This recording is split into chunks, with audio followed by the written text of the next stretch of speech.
This is a presentation of the Oklahoma Sports Network.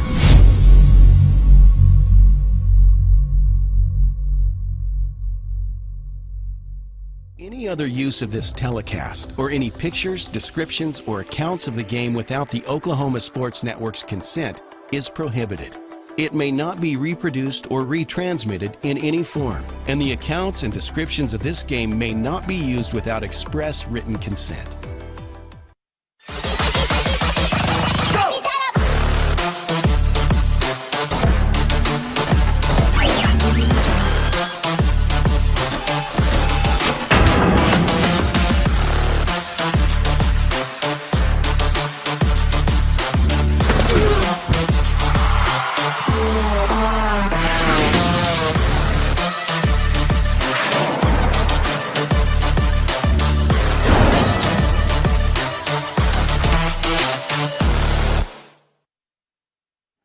Good evening, ladies and gentlemen, and welcome to Cameron University and the Carl Albert Titans as we are prepared this evening to take on the Lawton Eisenhower Eagles.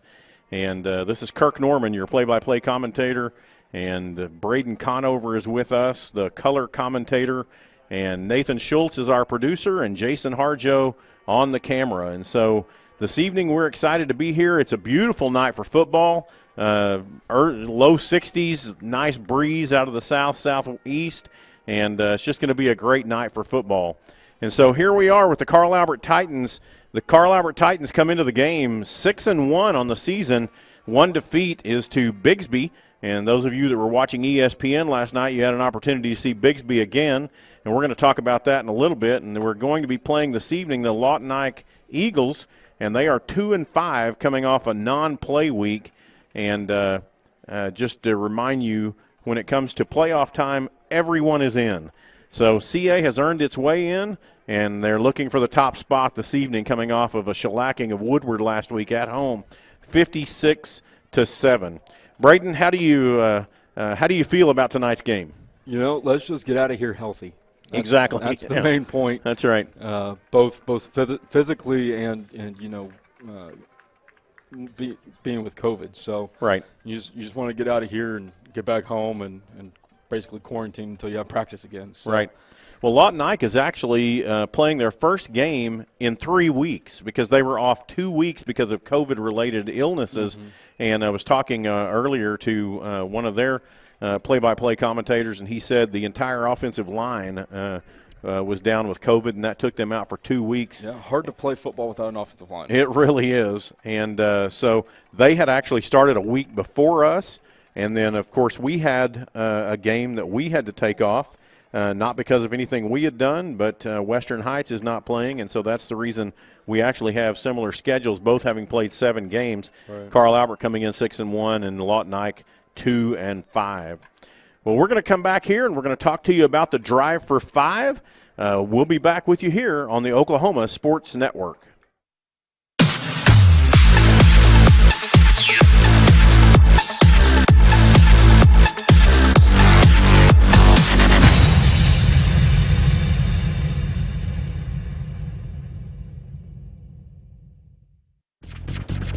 It's a calling that's kept us free. It's a place to belong. What's the calling? It's doing a job that makes a difference. Serving your community and your country. It's part-time service where the impact is full-time. What's your calling? Air Force Reserve. Since 1908, Cameron University has served students from all over the world.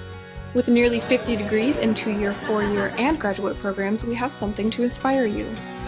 Health and wellness facilities plus a wide variety of clubs and activities will help you find your perfect fit. Small class sizes allow you to be yourself while discovering your future potential as part of the Aggie family. Come experience the Axe. Enroll today at www.cameron.edu. At Eskridge Honda, we go the Eskridge Mile for our customers. Save big during the Honda clearance and get a 2020 Honda CR-V LX for just $199 per month. That's going the Eskridge Mile. Online at eskridgehonda.com.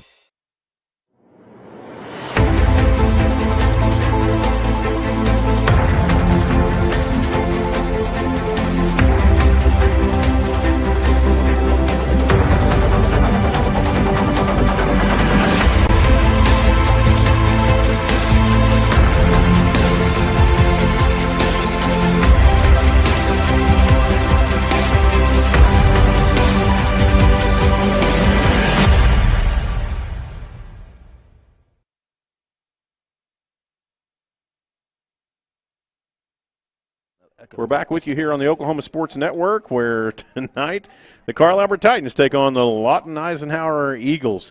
And we were talking just before we left, the drive for 5 is still alive. Carl Albert is undefeated in district play, and we need to stay that way. And so we're looking for home field advantage. We had a conversation with Coach Corley just this afternoon, and home field advantage this year could actually be 3 weeks instead of just 2 weeks like normal because of the added week on the end when everybody gets to join in the playoffs. So we were talking on the way down here, and one of the things we talked about was the fact that we had the opportunity to see Bigsby play against Booker T. Washington last night on ESPN. And Bigsby, in my opinion at least, has improved a little bit from when they played us. Braylon Presley might be the best recruit in all of Oklahoma. Yeah, I would. After last night, you've got to believe that. And Booker T's got a lot of good players as well, but overmatched is a word that I would use in regard to that, just with him alone. Yeah. Well, also, what does it say about Carl Albert's defense that they limited Bigsby's, Bigsby's offense to, what was it, 42? Yeah. 42, and, they put up 70 last night on Booker T. They did. They put up 70 points, and, one of the things you end up with, Bigsby actually scored 56 on us, 56 to 14.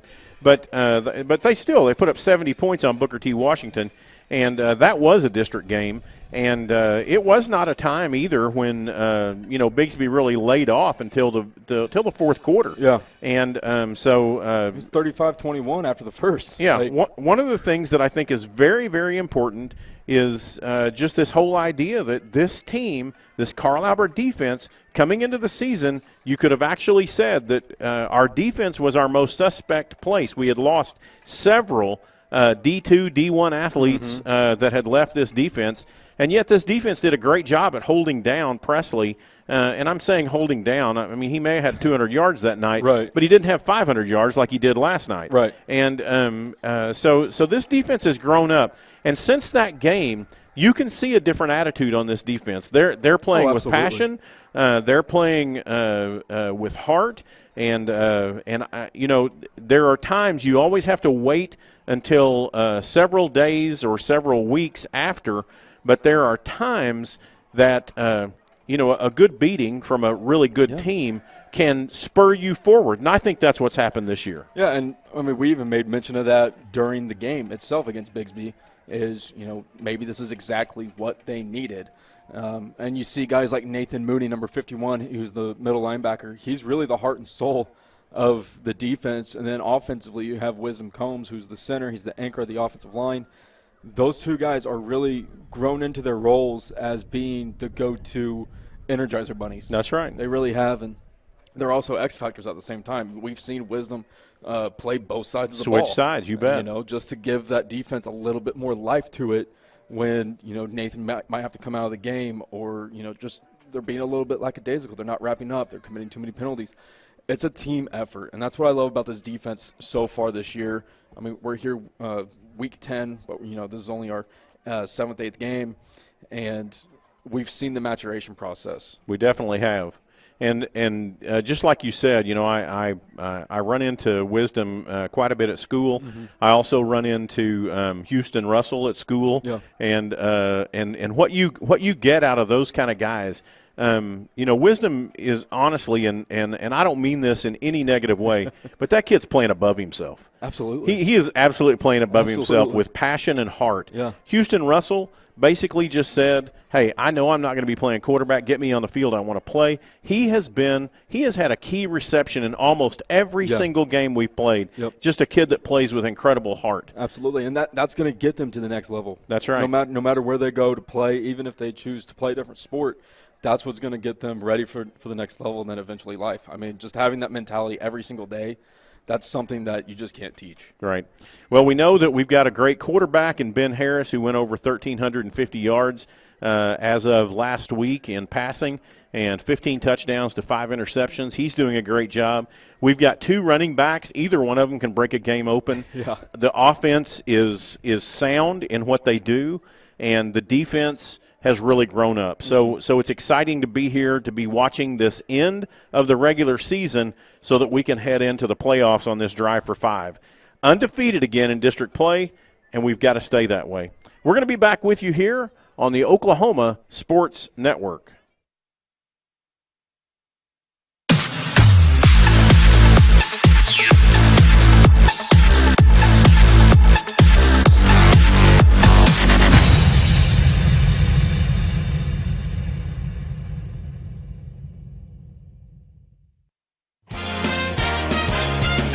Fallout Sports is your leader in team sports, specializing in outfitting the entire team with screen printing, embroidery, team sports uniforms using dye sublimation from start to finish. They are truly your one-stop shop. With over 13 years of experience, you can trust the job will be done right, with all work done in-house. Fallout Sports, 534 North Penn, phone 405-701-5933.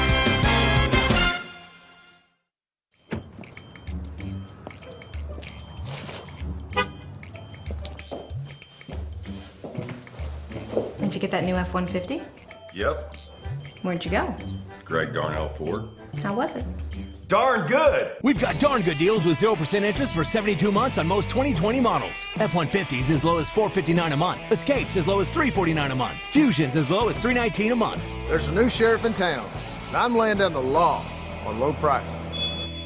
Hudiburn, the dealership Oklahomans can count on. Why can you count on them? Because they give their customers more. Oklahoma is growing, and Hudiburn is growing too, with 5 different brands and thousands of new and used vehicles.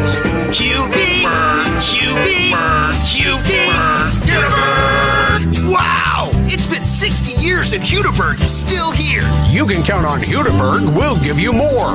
Hudiburn.com. You can count on Hudiburn. We'll give you more.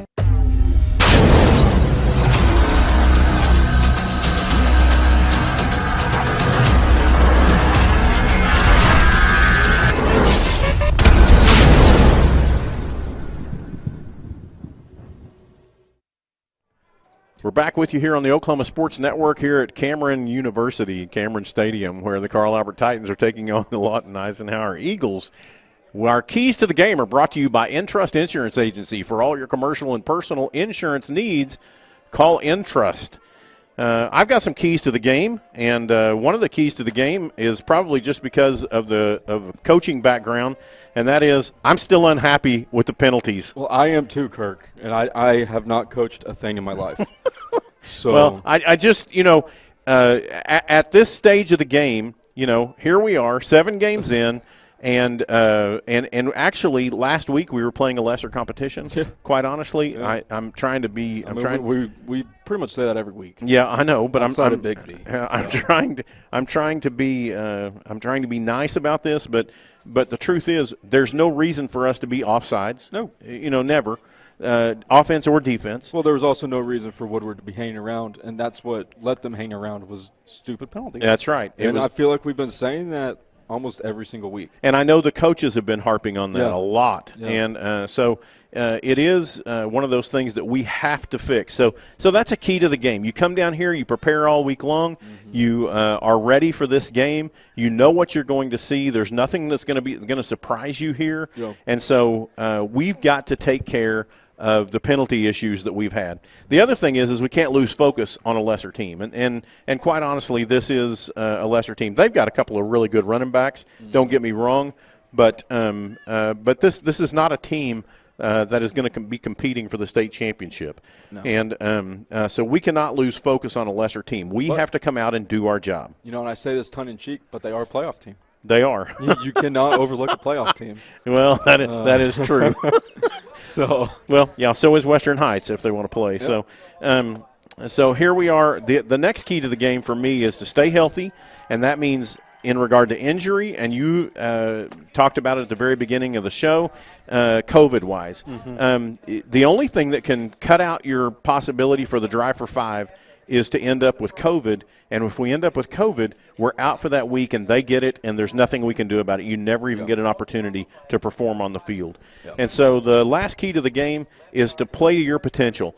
We need to come out, be clean, crisp, do what we do, put this game away, get some other guys in, and get ready for the playoffs. And I was talking to some of the JV and freshman coaches before the game, and they were saying, just play for a quarter and a half or two and a half quarters and get out. Mm-hmm. Let the young guys play. There you go, and that's what we need to do. So we're going to come back with you here on the Oklahoma Sports Network in just a moment, and we'll have our starting lineups for you. We'll be back on the Oklahoma Sports Network.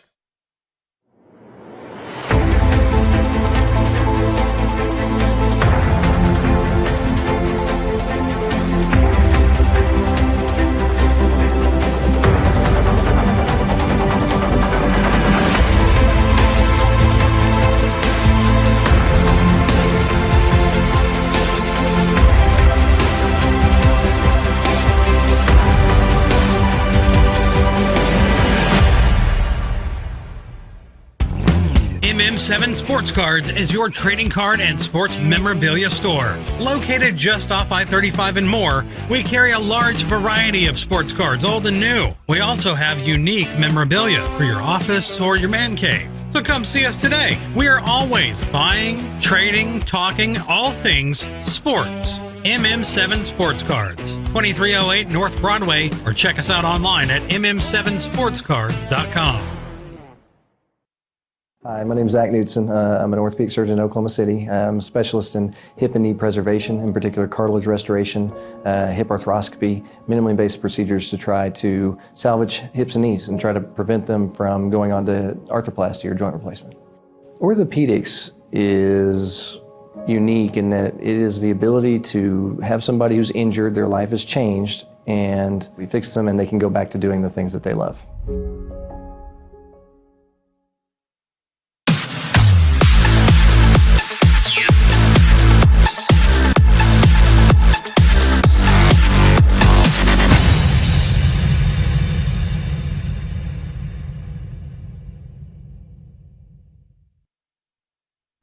We're back with you here on the Oklahoma Sports Network, where the national anthem has just been played and things are getting ready for our kickoff, which should happen in about 10 minutes here on the Oklahoma Sports Network. So we want to go through our starting lineups with you. Starting for the Carl Albert offense, our starting lineup is brought to you by Wiggy Plumbing, Heating and Air, 405-732-6226. Get wiggy with it. There you go. So our Carl Albert offense, number 78 on the line, Noah Dobson. Number 77 on the line, Dax Swanner. Number 66 at center, Wisdom Combs. Number 63 on the line, Zy Moore. Number 72, Corey O'Hagan on the line. 85 out there at tight end, Caleb Zangari. In the backfield, number 1, Javion Hunt. At quarterback, number 12, Ben Harris. As a receiver, number 4, Houston Russell. Number 11, Gavin Haynes, and number 3, Kobe Cruz. And now your Lawton Eisenhower defensive starters. Starting up front on the edge, number 52, Kingston Tito. At defensive tackle, number 57, Jermaine View. At nose guard, number 69, Zach Payne. And the Viper position, number 45, Trinity Puawarty. The backers for the Eagles tonight, number 4, Darius Gray. Number 32, James Clark. And number 40, Jaden Pierce. Backing up the linebackers in the secondary is number 3, KJ Love, number 26, Caden Smalls, number 24, Micah Wise, and number 18, Khalil Ferguson. And now for your Carl Albert defensive starters, number 57, Keon Dickerson, number 85, Caleb Zangari, number 72, Corey O'Hagan, number 61, Mason Still, number 51, Nathan Mooney. At linebacker, number 45, Kentrell Bizzell. Number 5, Dondi King. Number 34, Ezra Gustafson. Number 13, Tashawn James. Number 3, Kobe Cruz. And number 9, Lamarion Curry. The Eagles' offensive line starters are number 63, C.J. Pritchard. He's the left tackle. At left guard, number 71, Cole Mason. At center, number 58, Hawad Bowers. At right guard, number 76, Jaden Poe. And at right tackle, number 75, Alejandro Moore. Tonight's wide receivers for the Eagles, number 6, Noah Hoskins. Number 7, Corey McClelland. And number 12, Brian Crittenden. Tonight's H-back/tight end, number 45, Trinity Puawarty. And in the backfield, we got running backs number 20, Travon Walton. And fullback number 15, Greg Curtis. Commanded by number 9, Will Tratch. All right, we're going to be back with you here. That was your starting lineups brought to you by Wiggy Plumbing, Heating and Air, 405-732-6226. Get wiggy with it. We'll be back with you here on the Oklahoma Sports Network.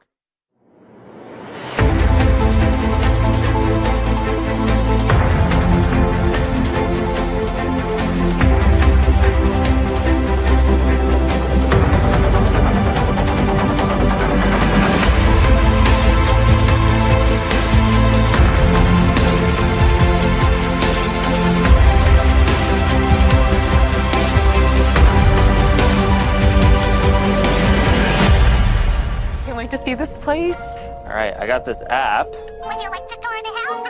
Yes? Please. Would you like to tour the house? We're here, dude.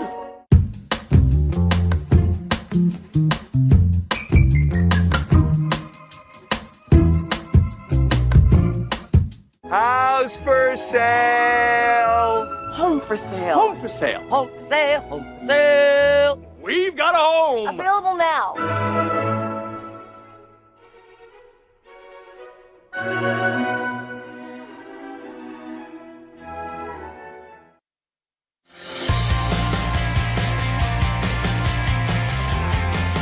I'm starting. Moving in. All right, everybody get in real quick. You just hold it like this, and you don't need to flash. Learning with VR. Finals, baby! You know I got this! I got an A. Nailed it. We did it! Rose State College. Going somewhere starts here. It's a calling that's kept us free. It's a place to belong. What's the calling? It's doing a job that makes a difference. Serving your community and your country. It's part-time service where the impact is full-time. What's your calling? Air Force Reserve.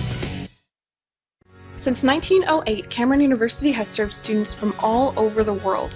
With nearly 50 degrees in 2-year, 4-year, and graduate programs, we have something to inspire you. Health and wellness facilities plus a wide variety of clubs and activities will help you find your perfect fit. Small class sizes allow you to be yourself while discovering your future potential as part of the Aggie family. Come experience the Axe. Enroll today at www.cameron.edu.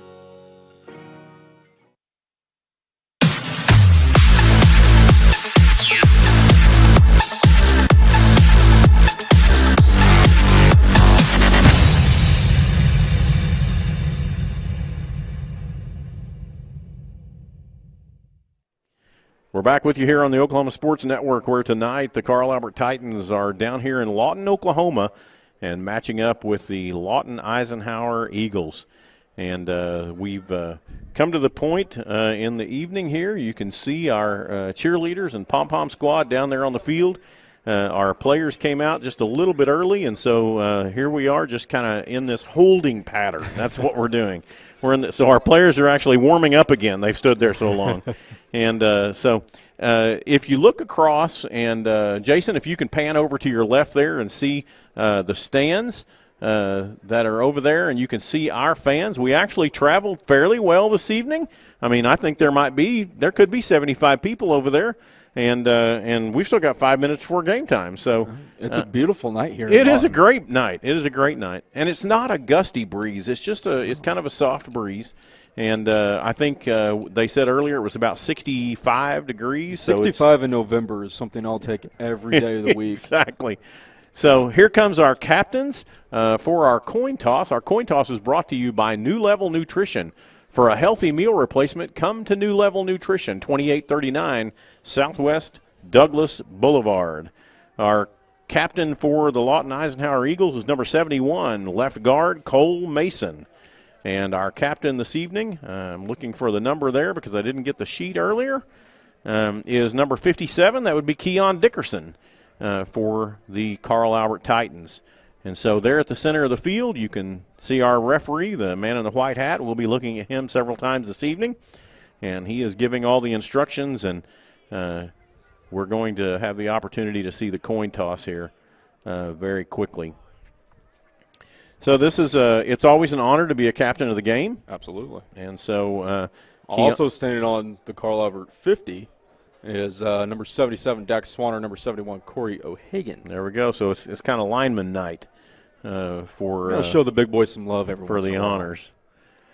All right, so the man in white has shown them the coin, said this is heads, this is tails, and so he's going to let the Carl Albert Titans pick because they are the ones that are the opponents coming in from out of town. The coin drops, hits his shoe, comes up, and he says, you have won. Keon Dickerson wins, Carl Albert wins the toss. And so he has deferred, I'm sure, because if he doesn't, I'm pretty sure Coach Corley will have his head. So, yes, they won the toss, and he has deferred. That is correct. And so we will be kicking. We will be going. This is a east to west field. Most of the fields we come across are north to south. This is an east to west field. So we'll be going from east to west.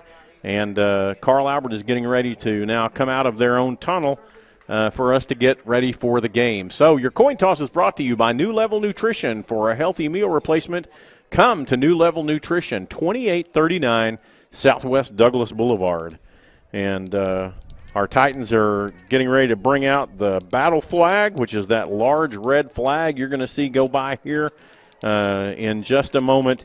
And they're getting pumped up out there, and we're going to be getting ready for the kickoff. The kickoff is brought to you by Remax Cobblestone.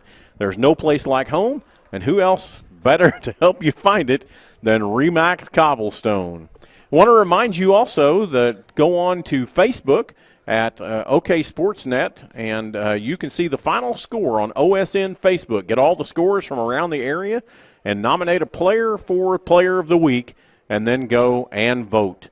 And so this evening, we want you to go on there, and here comes the Carl Albert Titans, your 4-time state champions, looking for the drive for 5. And here comes the battle flag, following it up here at the backside.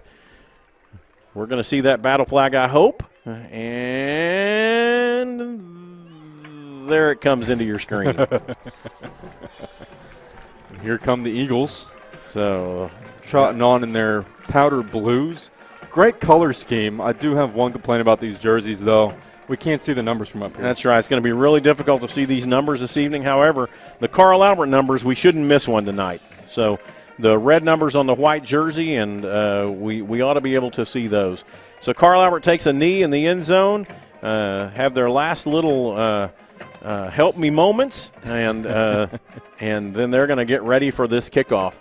Again, your kickoff is brought to you by Remax Cobblestone. There's no place like home, and who else better to help you find it than Remax Cobblestone. So the Lawton Eisenhower Eagles will be receiving the ball, and they will have their first possession of the evening. And Jacob Eddy will be kicking off from left to right on your screen. We'll see how he does tonight. There's a little bit of a cross breeze. You know, pregame, he wasn't nearly as automatic as he normally is. I was down there watching him pretty intently, and I don't know. I mean, sometimes you just don't have it. So maybe he's just a gamer. We're hoping so. But as he trots onto the field here shortly to put leather to boot. All right, so here we go. We're getting ready to head off on this venture for this outing. And, again, the Lawton Eisenhower Eagles come in with a record of 2-5, and Carl Albert comes in with a record of 6-1. They're only lost to Bigsby on a week that we were unable to play Guthrie. And so luckily ESPN wasn't at that game. That's exactly right. So, all right. So with 12 minutes here to go in the first quarter, your first quarter sponsor, Ben Osinga, Allstate Insurance. For your life and home insurance needs, call Ben at 405-733-4400. The Carl Albert Titans trot onto the field. Jacob Eddy is your kicker. And we're going to try to catch the number of the back man here. It looks like it's going to be number 6 for the Eisenhower Eagles. That would be Noah Hoskins, senior, 5'11", 175. And number 11, Zaire Walton, sophomore, 5'10", 165, is back deep on the goal line. Lawton Nike has a lot of speed. Yes, they do. They always have. So making sure you stay in your lane here on all kickoffs and all kicks, really punts, whatever. You have to stay in your lane and maintain lane integrity so you don't let these guys slip out and take one all the way to the house. So Jacob Eddy is lined up, ready to go, and we get the whistle from the referee, and we are ready for action here. Jacob Eddy puts his boot into it. He's got a little bit of wind. It looks like it is going to go into the end zone for the touchback, and the Lawton Eisenhower Eagles will start on their own 20-yard line. I was doing my pregame rituals, checking everybody out on the field before the game, and one thing I noticed, this is new turf, but it is very, very weird turf. It's a turf I haven't seen before. It kind of looks, I made mention to it to Coach McAllister. It kind of looks like the stuff you see at Crest in the fruit and veggie section. Oh. What they put the vegetables on. It's a very weird material, so we might get some weird bounces tonight. All right, so here we are lined up with the Lawton Eisenhower Eagles. You're going to see a quad set over here at the bottom of your screen, one man to the top. Our quarterback this evening is number 9, Will Trotty. They move out of that quad set and go with a 2-back set, one man to the top, one man to the bottom, H-back to the left side. It's going to be a handoff there to Trotty keeps it and goes right up the middle from the 20 up to the 26-yard line. That was a pickup of 6. And it brings up 2nd down and 4. Nice little read option. Yeah, just there. A read option. A fake to Trevon Walton. And, Carl Albert's probably going to be more immune to biting on those handoffs than they will be to Tracty keeping it. Tracty is in the backfield. 2 men to the top of your screen, 2 men to the bottom. Got a man in motion from right to left across the backside. Now we're going to do a little swap here. 3 men to the bottom. Ball is snapped over his head. The ball is free, and the man jumps on it. The running back jumped on it. That was number 20, Trevon Walton, who jumped on it all the way back at the 9-yard line. So from the 26 to the 9, that is a beautiful job. Isn't that an incredible defense? It's a great defensive play. That's a great defensive play. Keon Dickerson was about 2 yards away from being able to pounce on that ball right before Trevon Walton got there. So that was about a 17-yard loss. It was going to bring up 3rd down and 21. Trotty takes the ball. He's going to drop back to pass. He's got time. He throws it across the middle. He's got a man on the screen right across the middle. That was Noah Hoskins, and he's going to be knocked down and knocked out of – well, not knocked out of bounds, but they're down about the 22-yard line. So a good play there by Lawton Ike, but it still brings up 4th down and 8, and that brings up a punting situation. Yeah, Ezra Gustafson there on the tackle to force the punt. And I believe we have Lamarion Curry. That's who it is. Back to field this one. We apologize if any Lawton Ike fans are watching tonight. We just simply cannot see very many numbers with the lighting tonight. Punter gets the ball, and it is a high kick, not a good kick. Everybody wants to get away. Peter. And the ball is going to be downed at about the 46-yard line in Lawton Ike territory. Great field position for the Carl Albert Titans on their first possession. 9 minutes and 59 seconds left here in the first quarter, and Carl Albert takes over on the Eisenhower 46-yard line. So let's see what they can do here with this good field position. This is a good way to start this little outing. Absolutely it is, as we got Javion Hunt near side, Gavin Haynes, Kobe Cruz, and Houston Russell on the far side, and then you have Lamarion Curry paired up with Javion Hunt near side. Ben Harris in the backfield by himself takes the ball. He's got plenty of time. He's going to pass right out there to Gavin Haynes. It was over Gavin Haynes, and he was trying to hit Kobe Cruz then on the post route off the left side. And no good, incomplete. The ball is still at the 46-yard line. Bring up 2nd down and 10. Yeah, great job by the Titan offensive line there of just eating blocks and allowing Ben Harris to have almost too much time. Yeah. I think he saw a man open, and sometimes the open guy is the hardest one to hit. Yeah, exactly. And had he thrown it just a little higher, Kobe Cruz was wide open down the sidelines, and it was over. 6. Yep.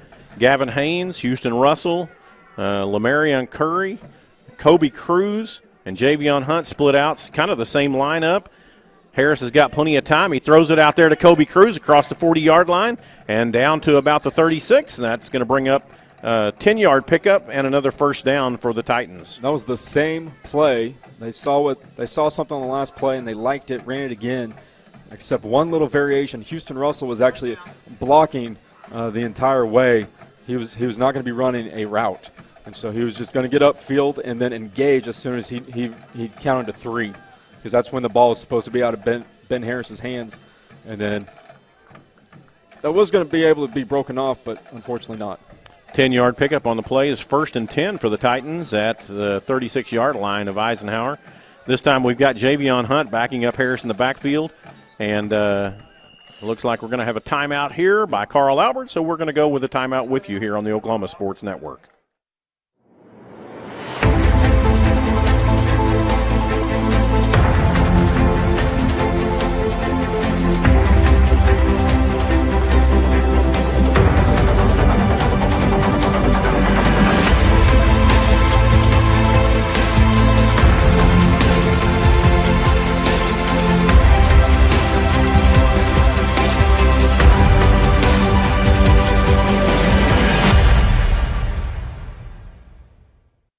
Eskridge Honda, we go the Eskridge mile for our customers with great Hondas and clearance pricing. Save big during the Honda clearance and get a 2020 Honda Civic Sport sedan for just $179 per month. Online at eskridgehonda.com.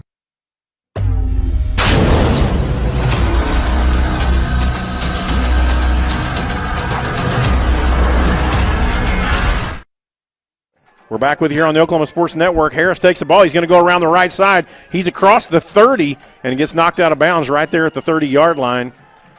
Poor decision there by Ben Harris to try to size him up and try to juke him out of his shoes. He's running out of real estate. Just go down. I mean, we're one game away from the playoffs. Just go down. You cannot have your starting quarterback get hurt in a game like this. Ball is actually placed at the 29-yard line, which means that was a 7-yard pickup. You see the replay there. Our replay sponsor is Remax Cobblestones, no place like home. Backed up in the backfield there is Javion Hunt.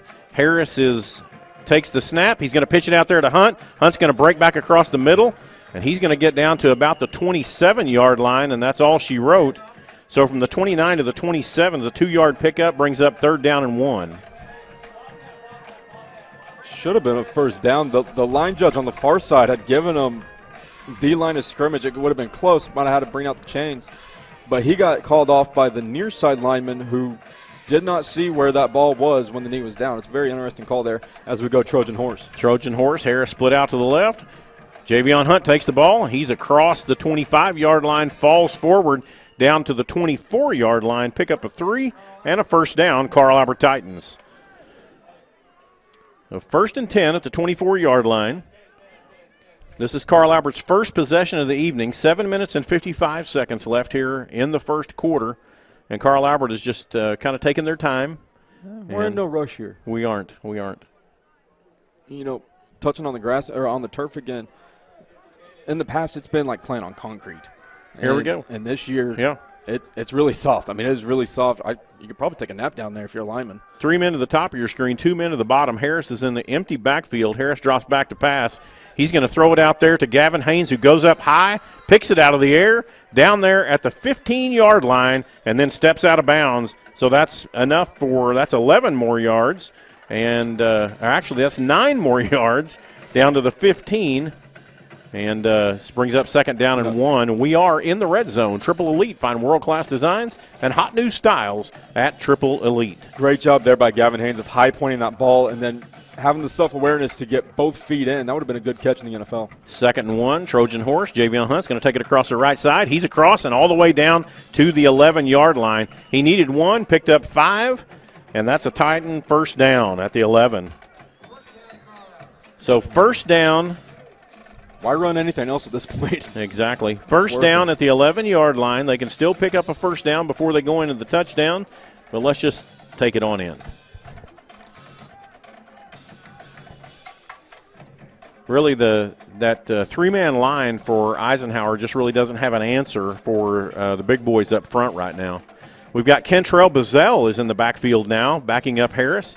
And Kentrell's going to take the ball and go around the right side. He's going to cut field, go back. He gets across the 10, and that's all she wrote right there at the 10-yard line. So 1-yard pickup on the play brings up 2nd down and 9. Had a couple of key battles down there as Caleb St. Gary got his helmet ripped off. Should have been illegal hands to the face on the defense. or at least a face mask call, whatever you can call it at the high school level. And then we had Dax Swanner with another pancake. So we had 2 pancakes on that play. There you go. Great job by that offensive line getting that push. Zangari goes out. Houston Russell comes in. We've got Kentrell Bazell in the backfield. Charles Fleming, the near side tight end. Kobe Cruz, Houston Russell, and Gavin Haynes to the top of your screen. Harris takes the ball. He's going to move around to the right side, and he's going to get pushed out of bounds there for no gain there at the 10. So that's going to bring up 3rd down and 9 at the 10-yard line. So that was a misread by Harris. Should have handed it off there. Yes, the defensive end was crashing on Kentrell Bazell, but as soon as he pulled, there were 3 or 4 Eagles in pursuit, cutting off the angle for Ben Harris. Exactly right. Houston Russell leaves the field. Caleb Zangari comes in for the Titans. You know, I'll take my chances with Kentrell Bazell one-on-one with the defensive end. Absolutely. Absolutely. You know. So that's a whole lot better than Ben Harris looking at 3 guys. So Kentrell Bazell in the backfield, 1 man at the top of your screen, 1 man at the bottom. Looks like a little pitch out here to Bazell. Bazell's going to get across the 10 where he meets a Lawton player, and he's going to bust his way down to about the 8-yard line. So that's going to be a pickup of 2 more, but that's going to bring up 4th down. And it looks like they're going to – 8. Yeah.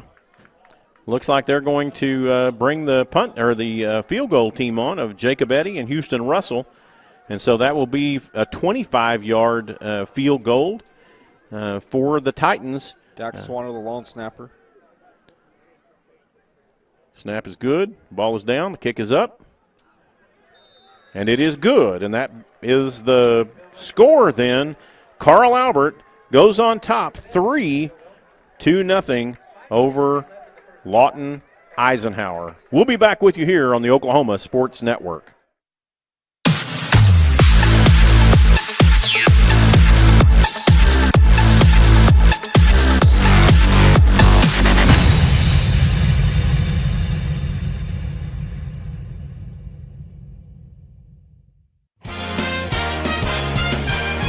Sports is your leader in team sports, specializing in outfitting the entire team with screen printing, embroidery, team sports uniforms using dye sublimation from start to finish. They are truly your one-stop shop. With over 13 years of experience, you can trust the job will be done right with all work done in-house. Fallout Sports, 534 North Penn, phone 405-701-5933.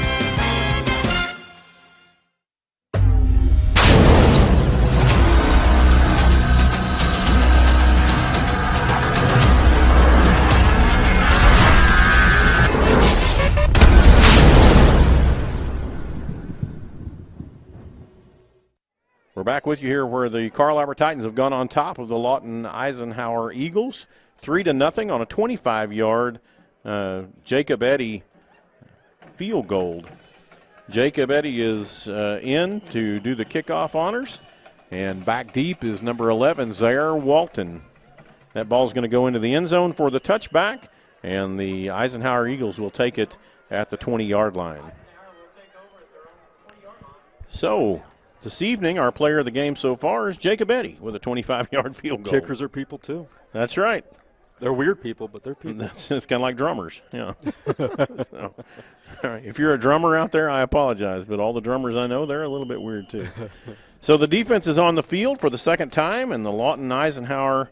I like to see some attacking here out of the Titan defense. That first drive really wasn't anything but the Eagles shooting themselves in the foot. 5 minutes and 29 seconds left here in the first quarter. Quarterback Will Trochty in. He's actually going to move over. We're going to go to a little bit of a Wildcat set here with Trayvon Walton. Walton's going to take the snap, and he's going to hand off there to a receiver around and gets out to the 25. They actually tried to drag the ball. That was Brian Crittenden with the carry, and that was Keon Dickerson in there on the tackle. Pushes him out of bounds there. Zaire Walton was the ball carrier. The ball carrier. I apologize. And that actually is going to move the ball up to the 27-yard line. Pick up a 7, brings up second down and 3 for the Eagles. You got Wisdom Combs doing a little center-on-center crime here as he's playing nose guard, playing both sides once again. Like I said pregame, he gets in there and he gets that defense a little fiery. Will Trochty is in at quarterback. He's got 2 backs. Trayvon Walton and Greg Curtis in. He's going to take the ball. He's going to keep it himself. He's caught right there in the middle, and actually I was going to say he's going to lose a yard, but I'm watching the line judge, and he steps right in there, and he says he's right there at the line of scrimmage. No gain on the play, brings up 3rd down and 3. Caleb Zangari did exactly what he needed to, take away the running back, and he did that and trusted the guys up the middle like Keon Dickerson and the gang of Titans that were up the middle to take care of the quarterback there. Trochty in at quarterback. Trayvon Walton is in the backfield with him. 2 men stacked to the top, 2 men stacked to the bottom. They don't spread them out far here, and you've got actually that was 2 men in motion. He's going to drop back to pass. He's got a free man coming out there. Grab him by the legs. The ball's up. Oh, almost intercepted there. Keon Dickerson had a chance, but could not come down with the ball, and that's going to bring up 4th down for the Eisenhower Eagles. Nathan Mooney with the trip up there, forcing the throw. Just a great job there by the Titan defense. 4th down and 3 for the Eagles. So I've looked up the rules since you mentioned it a lot. You can have 2 guys in motion. They just both they must have be to set at the time of the snap. They have to set for a second, right, before the ball is snapped. Yes. That's right. Okay. Kick is up, and it's a wobbly little kick. It's going to be taken there by Lamarion Curry.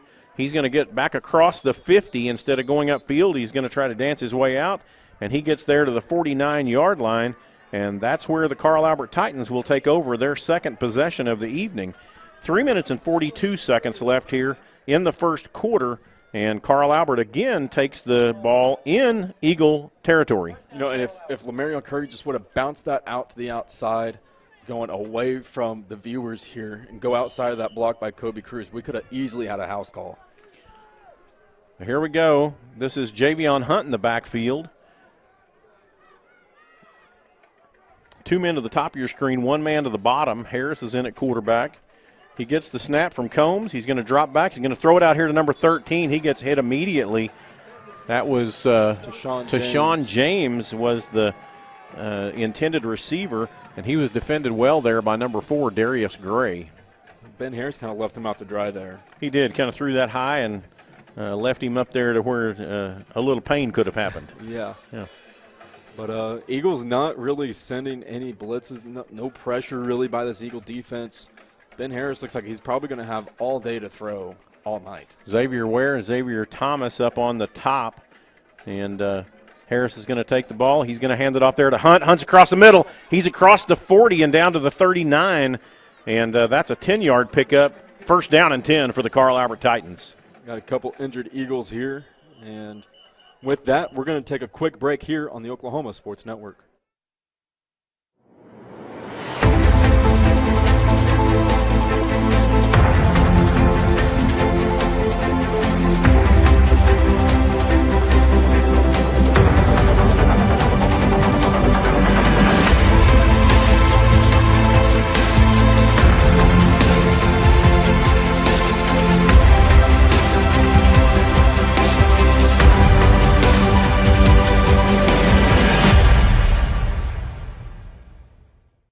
Well, I spoke too soon. The line judge moved the ball back 1 yard, so that's going to bring up 3rd down and 1. And so we're in the Trojan horse, and here's Kentrell Bazell. He's got the first down, needed 1, got 3. And so there we go for moving the ball down to the 37-yard line, and that is a Carl Albert Titan first down. You know, I don't know what offensive coordinator Brandon Johnson's trying to do here with these conservative calls, but I really want to see some throws downfield and see this passing game get a little bit of momentum before the playoffs because they need it. There's not a lot of wind, but the wind that is coming is at the back of the Carl Albert Titans right now. And so here we are. Javion Hunt's in the backfield, 2 men to the top of your screen, 1 man to the bottom. Wisdom Combs with the snap to Harris. He's going to have a quick pitch out here to number 6, and that's across the 20 down to the 25. That was Xavier Ware. I apologize. Xavier Ware, who takes the ball from the 37 down to the 25. That's a 12-yard pickup and consecutive first downs on 2 plays. Well, here we go. I mean, maybe you asked for it. Yeah, you got it. You know, I do what I can. I know. But, you know, short field, maybe you don't really want to use all the plays and get a bunch of plays on tape for these guys in the playoffs. So. Trips to the top of the screen. Javion Hunt's in the backfield. Harris takes the snap. He's going to pitch it out there, and it's caught right there by number 17. That's Xavier Thomas.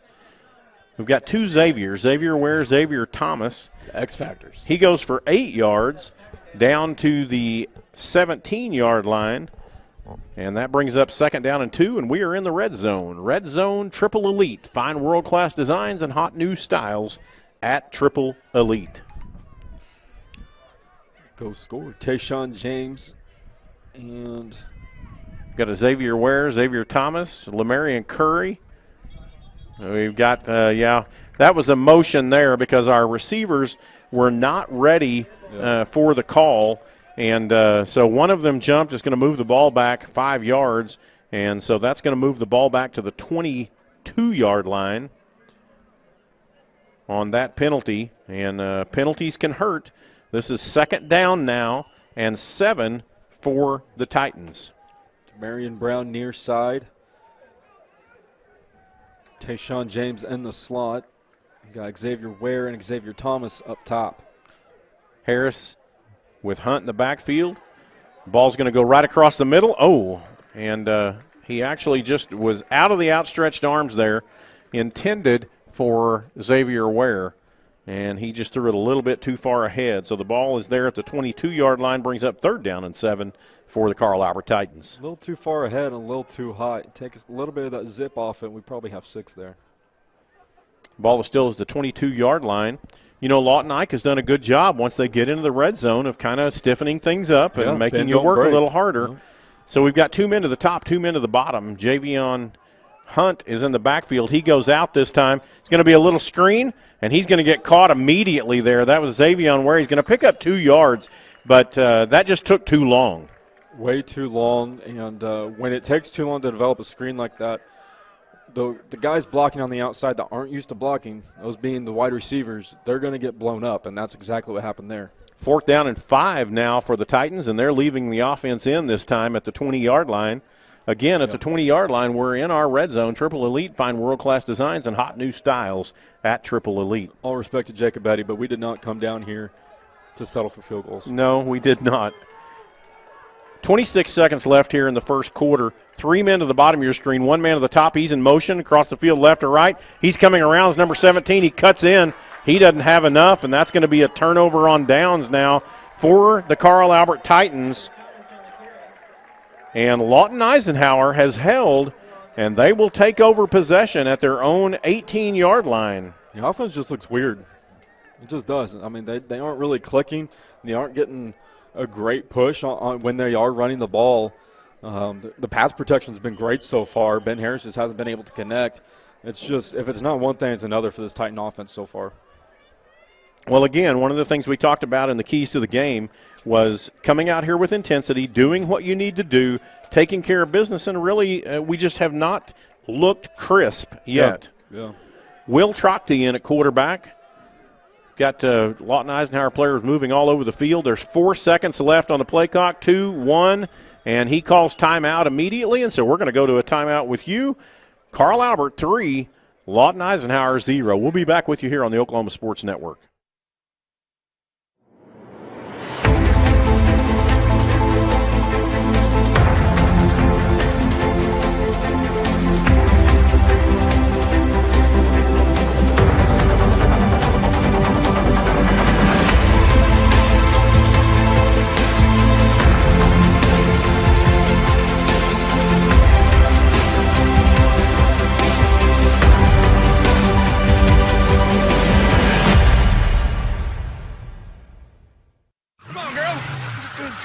Come on, girl. You can do it. I told you we need a new truck. Come on. You can do it. She's a workhorse. Come on. You know, there's a better way to do that.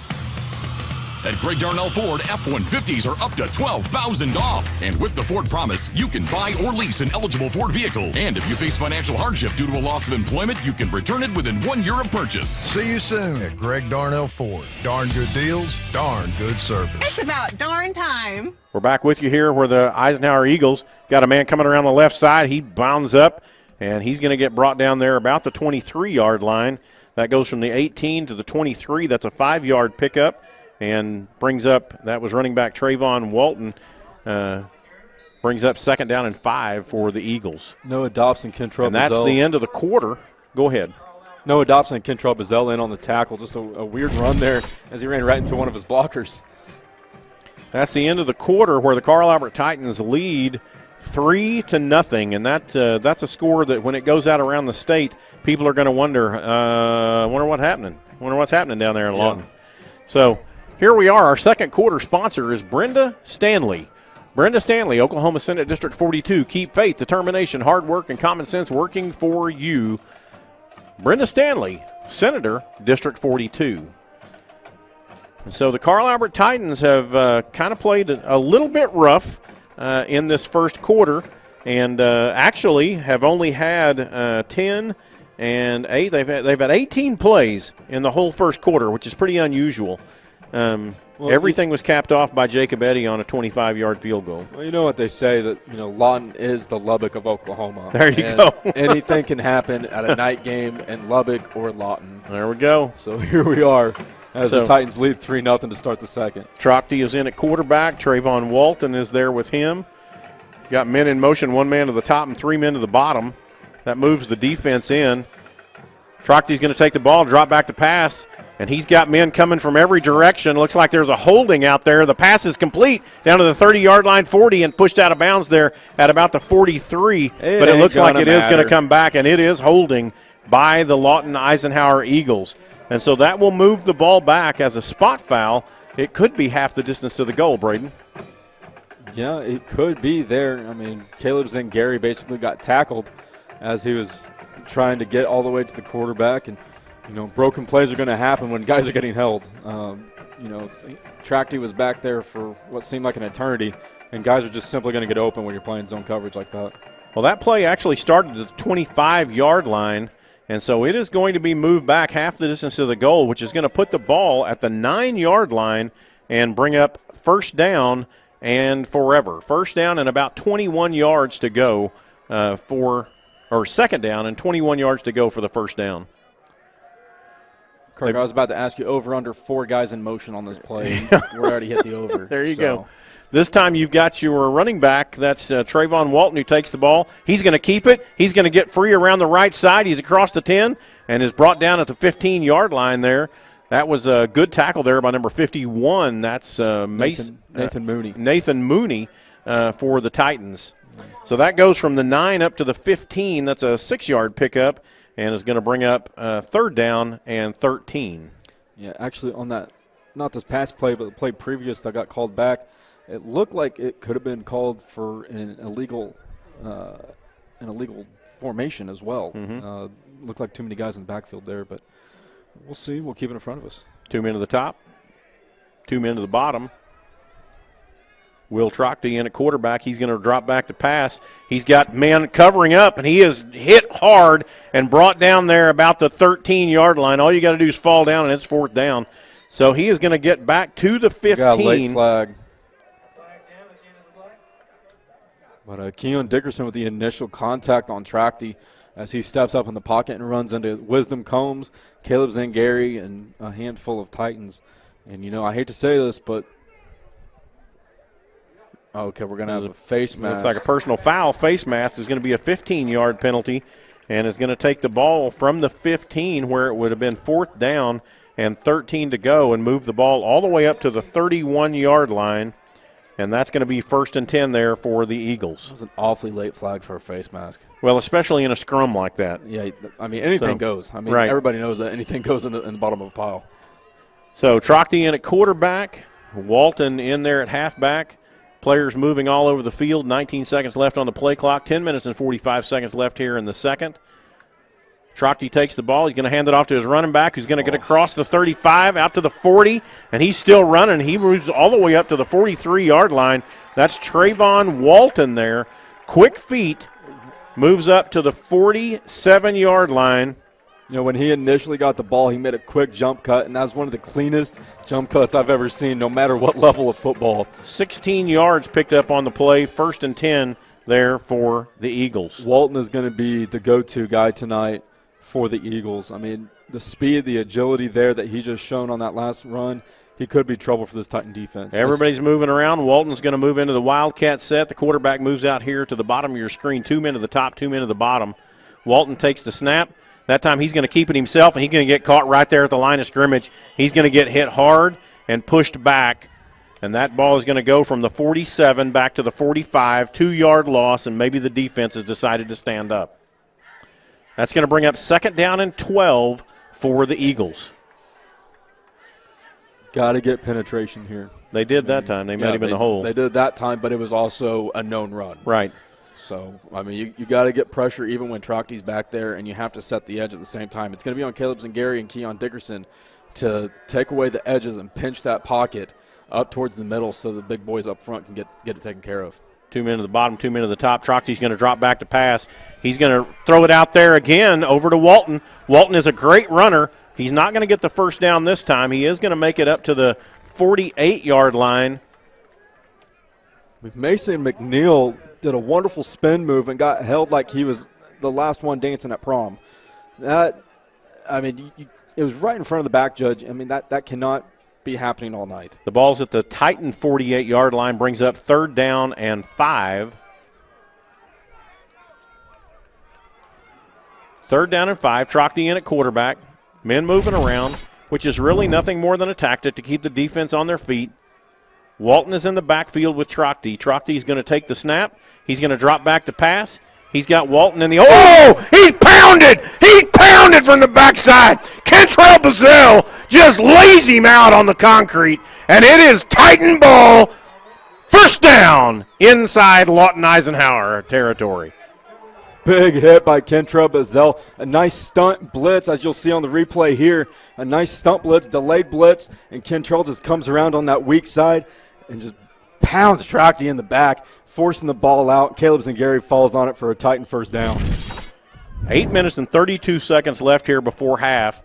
The ball is at the Eisenhower 43-yard line, and if that doesn't wake you up and make you want to play, the goal of being a defender is you don't want to ever hurt anybody, but you want to make them tap out. That's right. And that's the kind of hit that'll make somebody tap out right there. 2 men in the backfield. It's going to be a handoff there to Javion Hunt. He's got a leading blocker in Kentrell Bazell, and he goes from the 43 down to the 30, right at the 40-yard line. Pick up of 3 on the play. Ben Harris wanted to go tempo here, and Brandon Johnson's just not simply giving the play quick enough. He's wanting to go as he sees this opportunity, sees the momentum shift right in front of his eyes. He wants to grab a hold of that and take advantage of it and get away with the 10-0 lead here in the 2nd quarter. Brings up 2nd down and 7, 2 men to the bottom of your screen. Double back set. This time hand off to Javion Hunt. He's got a hole right across the middle. It goes from the 40 down to the 35-yard line is where they're going to place the ball. So that's a 5-yard pickup. Brings up 3rd down and 2. 3rd down and 2 here.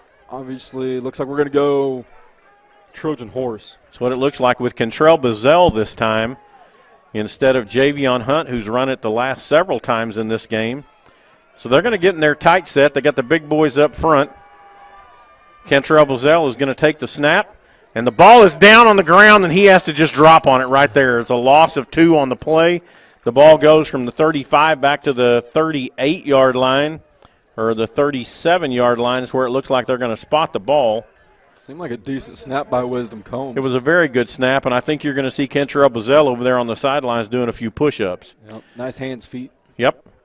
So this time we're going to go for it on 4th down and 4. We've got Ben Harris in at quarterback. Houston Russell is in. Gavin Haynes. Looks like I can't see who the other guy is getting ready to come out of the – and this play that's call, Lamarion Curry and Kobe Cruz. So we've got 2 men to the top, 2 men to the bottom. Javion Hunt is in the backfield with Harris. Harris takes the snap. He's going to pitch it out there to Cruz. Cruz has got the 1st down Actually, that was Lamarion Curry who picks that ball up and takes it down to the 30-yard line. 7-yard picked up, first down for the Titans. Great play call there by Brandon Johnson. They know that they're going to bring a little bit more heat. The Eagles are on 4th down, try to get in that backfield and force some chaos. But great job of Ben Harris pulling it and slinging it out to Kobe Cruz quickly for the first down. Gavin Haynes split down to the bottom of your screen. 2-back set with Kentrell Bazell and Javion Hunt in the backfield. Harris takes the snap. He's going to turn around and hand it off to Bazell. He's got Javion Hunt leading blocker, but they're only going to get down to about the 29-yard line. That's all she wrote. So 1 yard picked up on the play brings up 2nd down and 9. You know, we mentioned it earlier. Ike has guys that are fast. I mean, they are athletes. And we're seeing it here as, you know, Kentrell and Javion just simply cannot stretch the field wide enough to get an edge. This time we've got Javion Hunt in the backfield, Gavin Haynes and Houston Russell at the top of your screen. Looks like Lamarion Curry and Kobe Cruz at the bottom. Harris is going to throw it out here to Lamarion Curry, and he's just going to get hit immediately. It was just kind of a duck throw out there. The ball is going to be placed back at the 30-yard line, so it's a loss of 1. Is going to bring up 3rd down and 9 now for the Titans inside Ike territory at the 30-yard line. We just look off.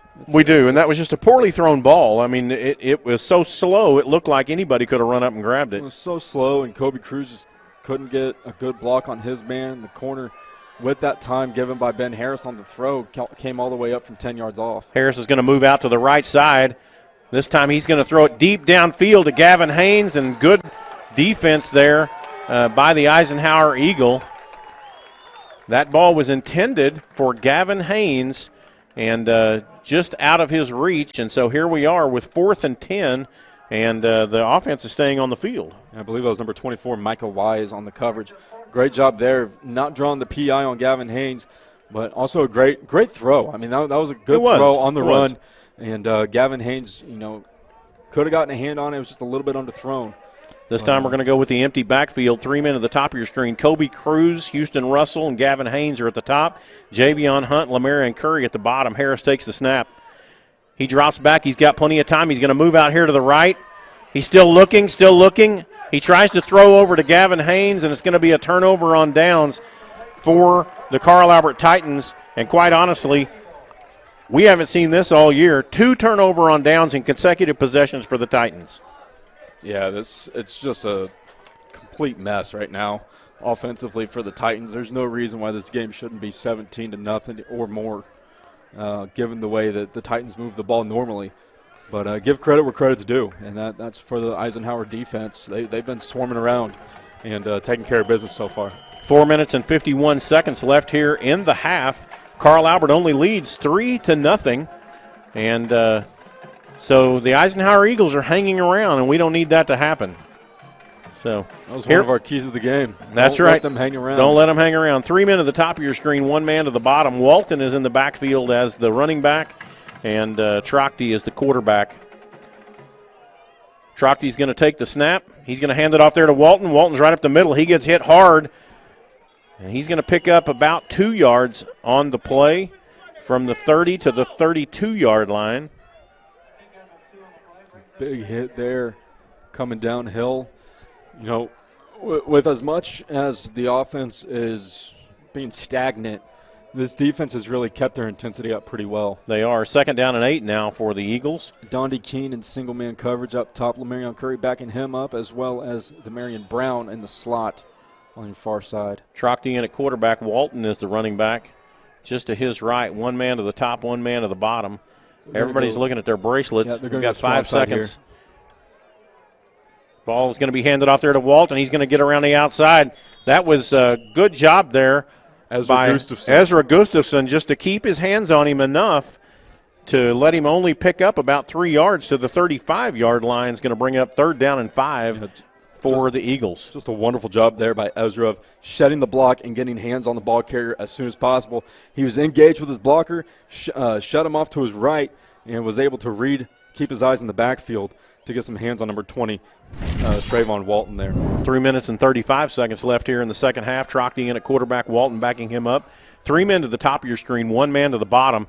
This time he's going to hand off to Walton. Walton has a little spin move. He is going to pick up about 3 more yards.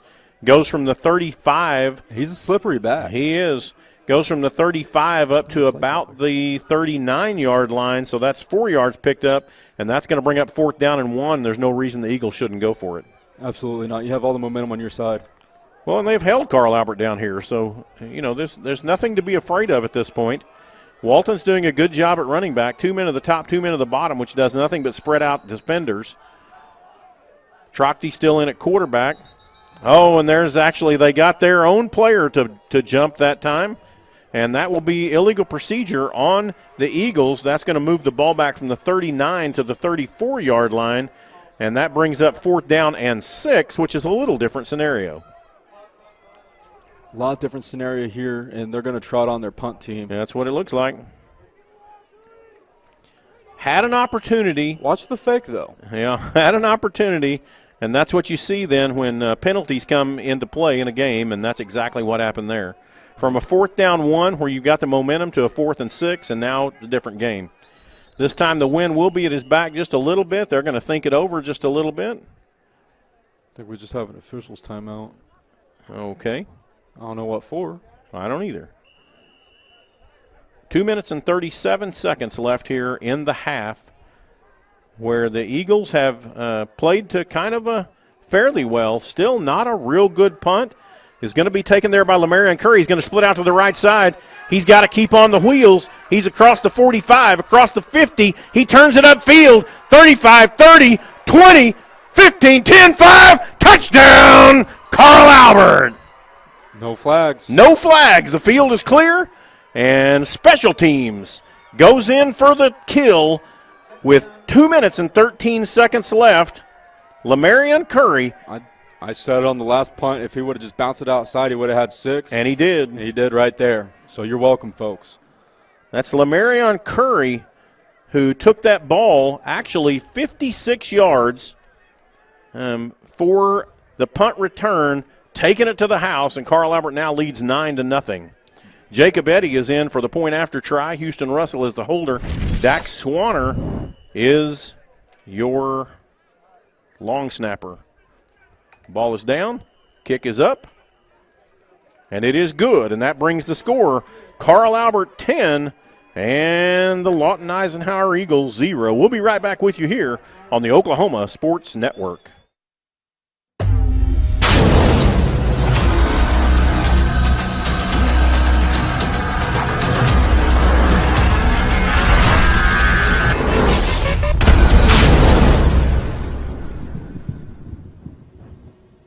Hudiburn, the dealership Oklahomans can count on. Why can you count on them? Because they give their customers more. Oklahoma is growing, and Hudiburn is growing too, with 5 different brands and thousands of new and used vehicles. Hudiburn, Hudiburn, Hudiburn, Hudiburn. Wow! It's been 60 years and Hudiburn is still here. You can count on Hudiburn. We'll give you more. Hudiburn.com. You can count on Hudiburn. We'll give you more.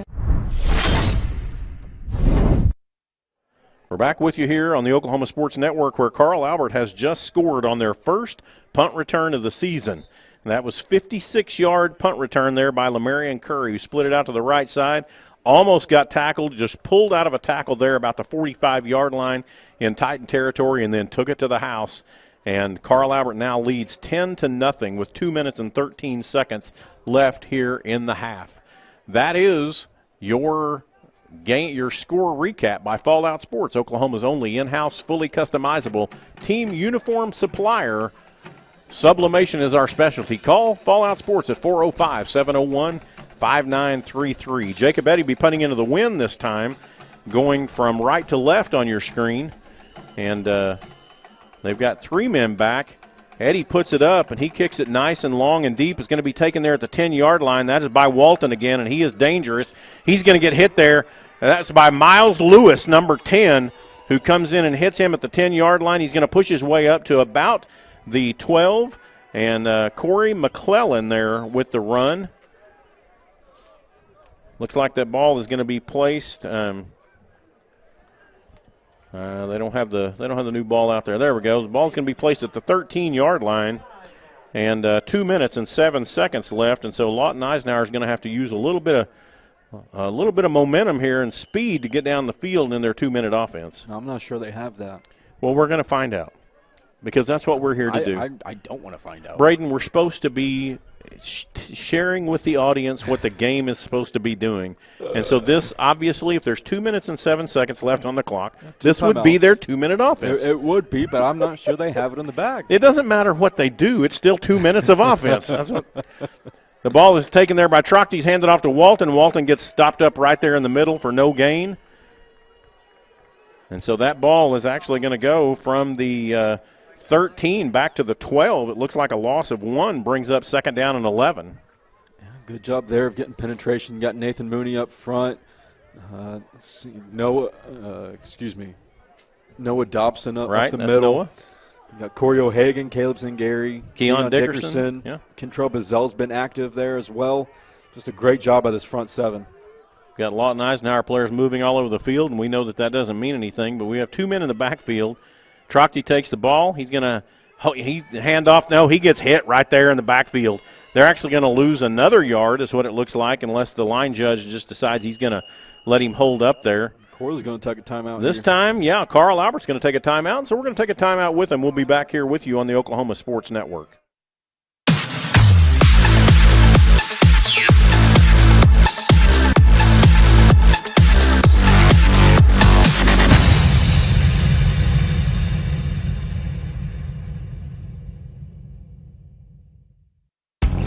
MM7 Sports Cards is your trading card and sports memorabilia store. Located just off I-35 and more, we carry a large variety of sports cards, old and new. We also have unique memorabilia for your office or your man cave. So come see us today. We are always buying, trading, talking, all things sports. MM7 Sports Cards, 2308 North Broadway, or check us out online at mm7sportscards.com.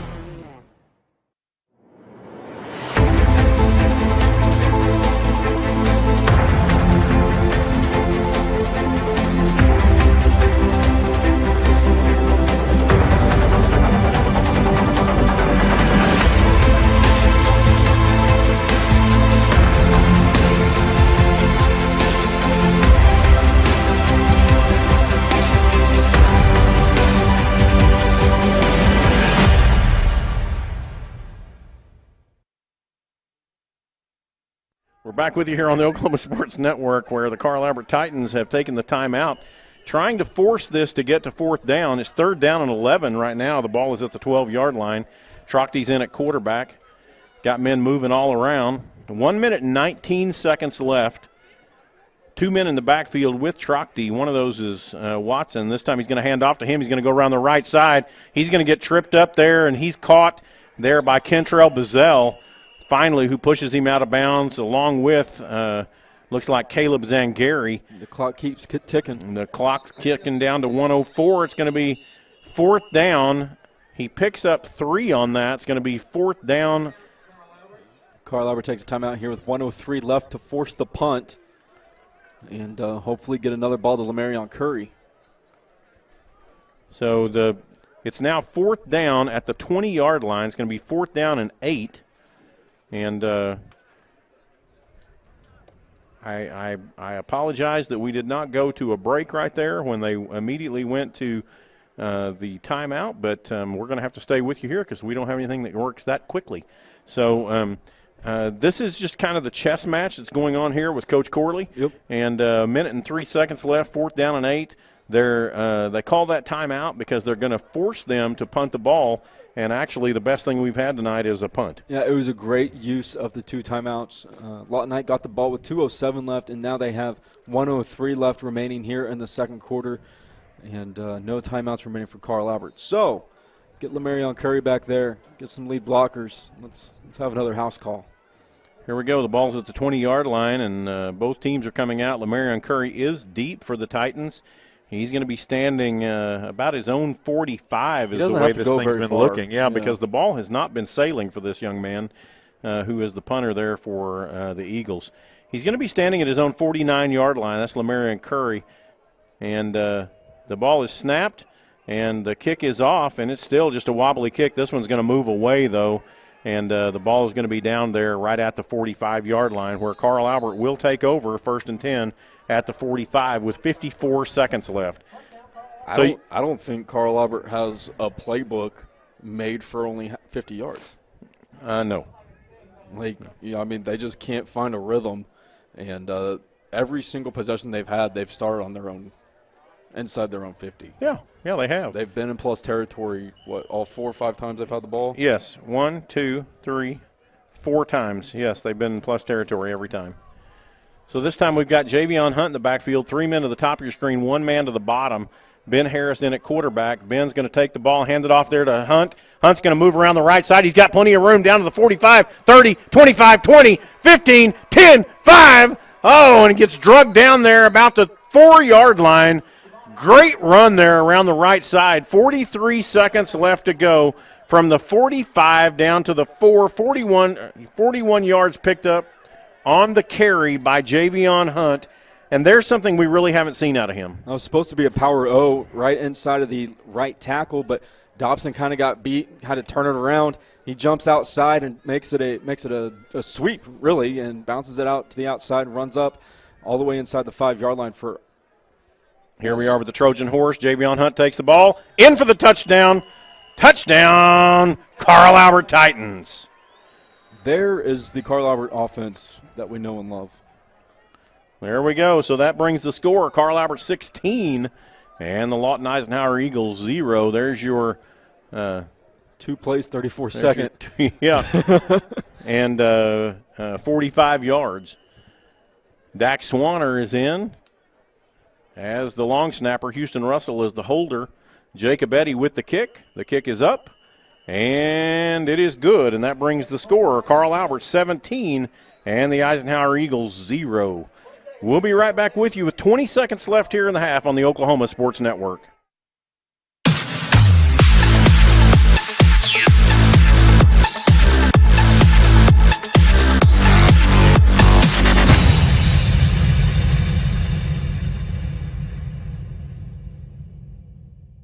Hi, my name is Zach Knudsen. I'm an orthopedic surgeon in Oklahoma City. I'm a specialist in hip and knee preservation, in particular cartilage restoration, hip arthroscopy, minimally invasive procedures to try to salvage hips and knees and try to prevent them from going on to arthroplasty or joint replacement. Orthopedics is unique in that it is the ability to have somebody who's injured, their life has changed, and we fix them and they can go back to doing the things that they love.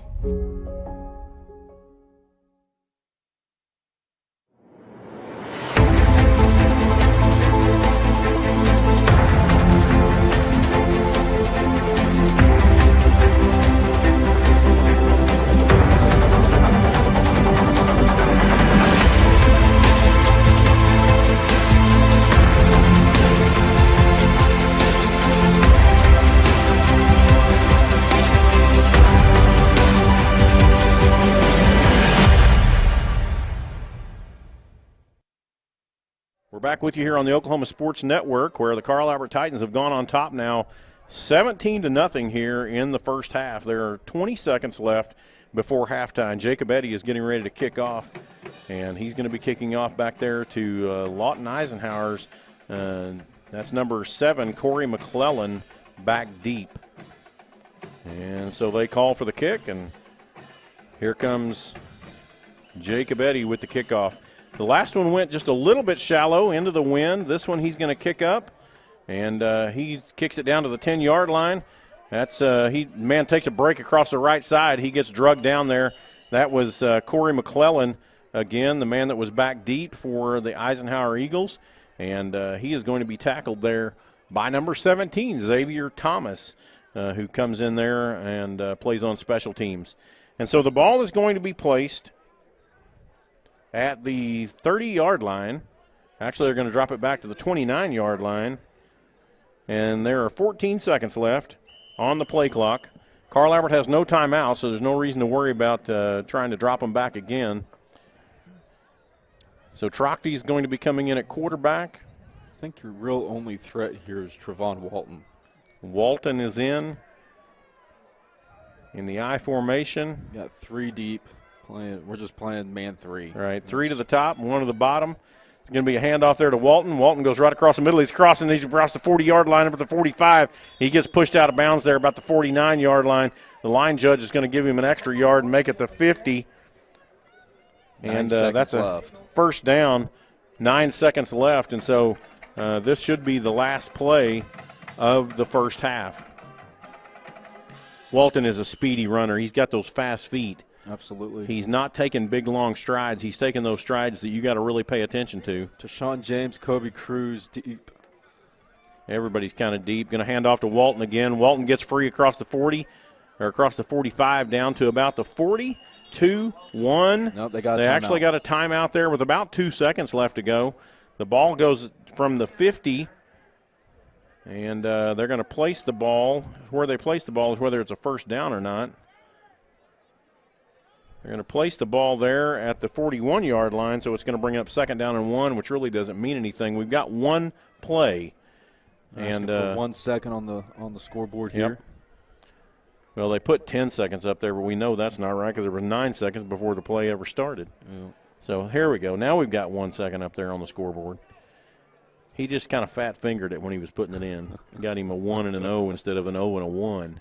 That's what happens. I do that all the time. Yeah. I do that in my bank account all the time. Oh, yeah? Yeah. You got any extra zeros for me? I'm always putting in $10,000, and it was really $10. And so I think I've got – it looks good when I look at my checkbook that way, though. Yeah. I'm always impressed. Man, you're rich. So, anyway, here we are. The ball's at the 41-yard line. Second down and 1 for the Eisenhower Eagles. One play here before halftime. We've got Lamarion Curry on the left, Tashawn James in the middle. And we've got guys that are about 31 yards away from the the line of scrimmage. Trachty's going to drop back to pass. He's getting chased there by Caleb Zangari, who's being held like a crazy man. And Trachty is going to just toss the ball out to nowhere. And that's the end of the half where the Carl Albert Titans lead the Lawton Eisenhower Eagles 17-0. We'll be back with you here on the Oklahoma Sports Network.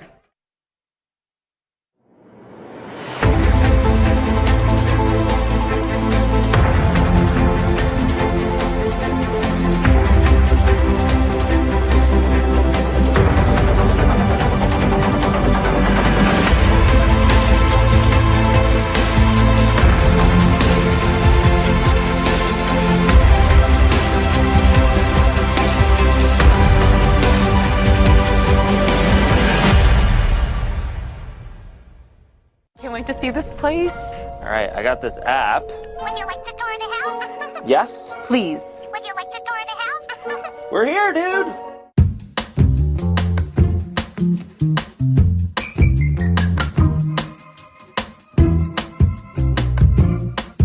House for sale. Home for sale. Home for sale. Home for sale. Home for sale. We've got a home. Available now.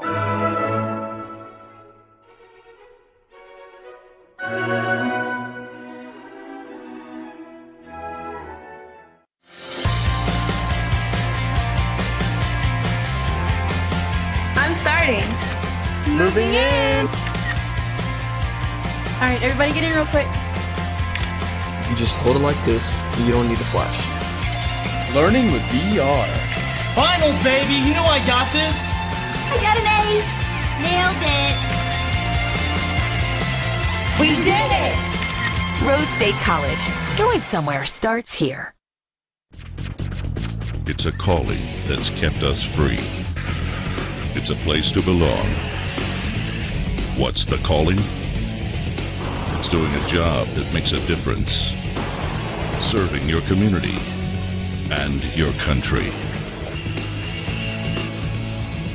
It's part-time service where the impact is full-time. What's your calling? Air Force Reserve. Since 1908, Cameron University has served students from all over the world. With nearly 50 degrees in 2-year, 4-year, and graduate programs, we have something to inspire you. Health and wellness facilities plus a wide variety of clubs and activities will help you find your perfect fit. Small class sizes allow you to be yourself while discovering your future potential as part of the Aggie family. Come experience the Axe. Enroll today at www.cameron.edu.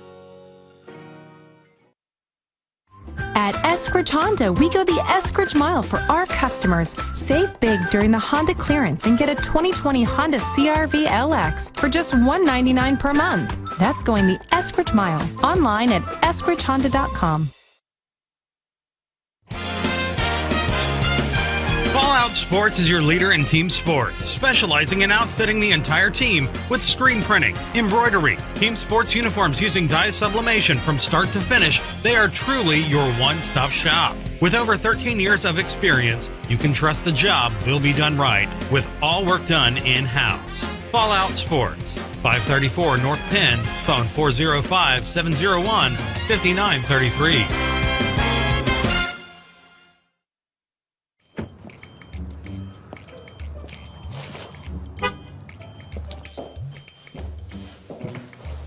Did you get that new F-150? Yep. Where'd you go? Greg Darnell Ford. How was it? Darn good! We've got darn good deals with 0% interest for 72 months on most 2020 models. F-150s as low as $459 a month. Escapes as low as $349 a month. Fusions as low as $319 a month. There's a new sheriff in town, and I'm laying down the law on low prices.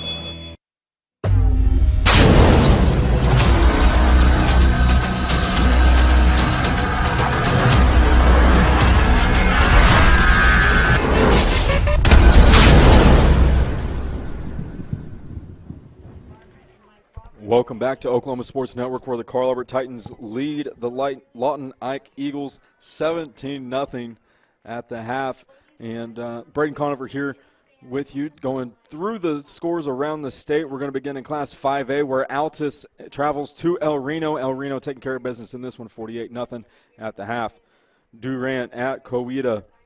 Coweta ranked number 5 in the state in 5A, and they're leading Durant 28-7. That game still being reported in the second quarter, about a minute remaining.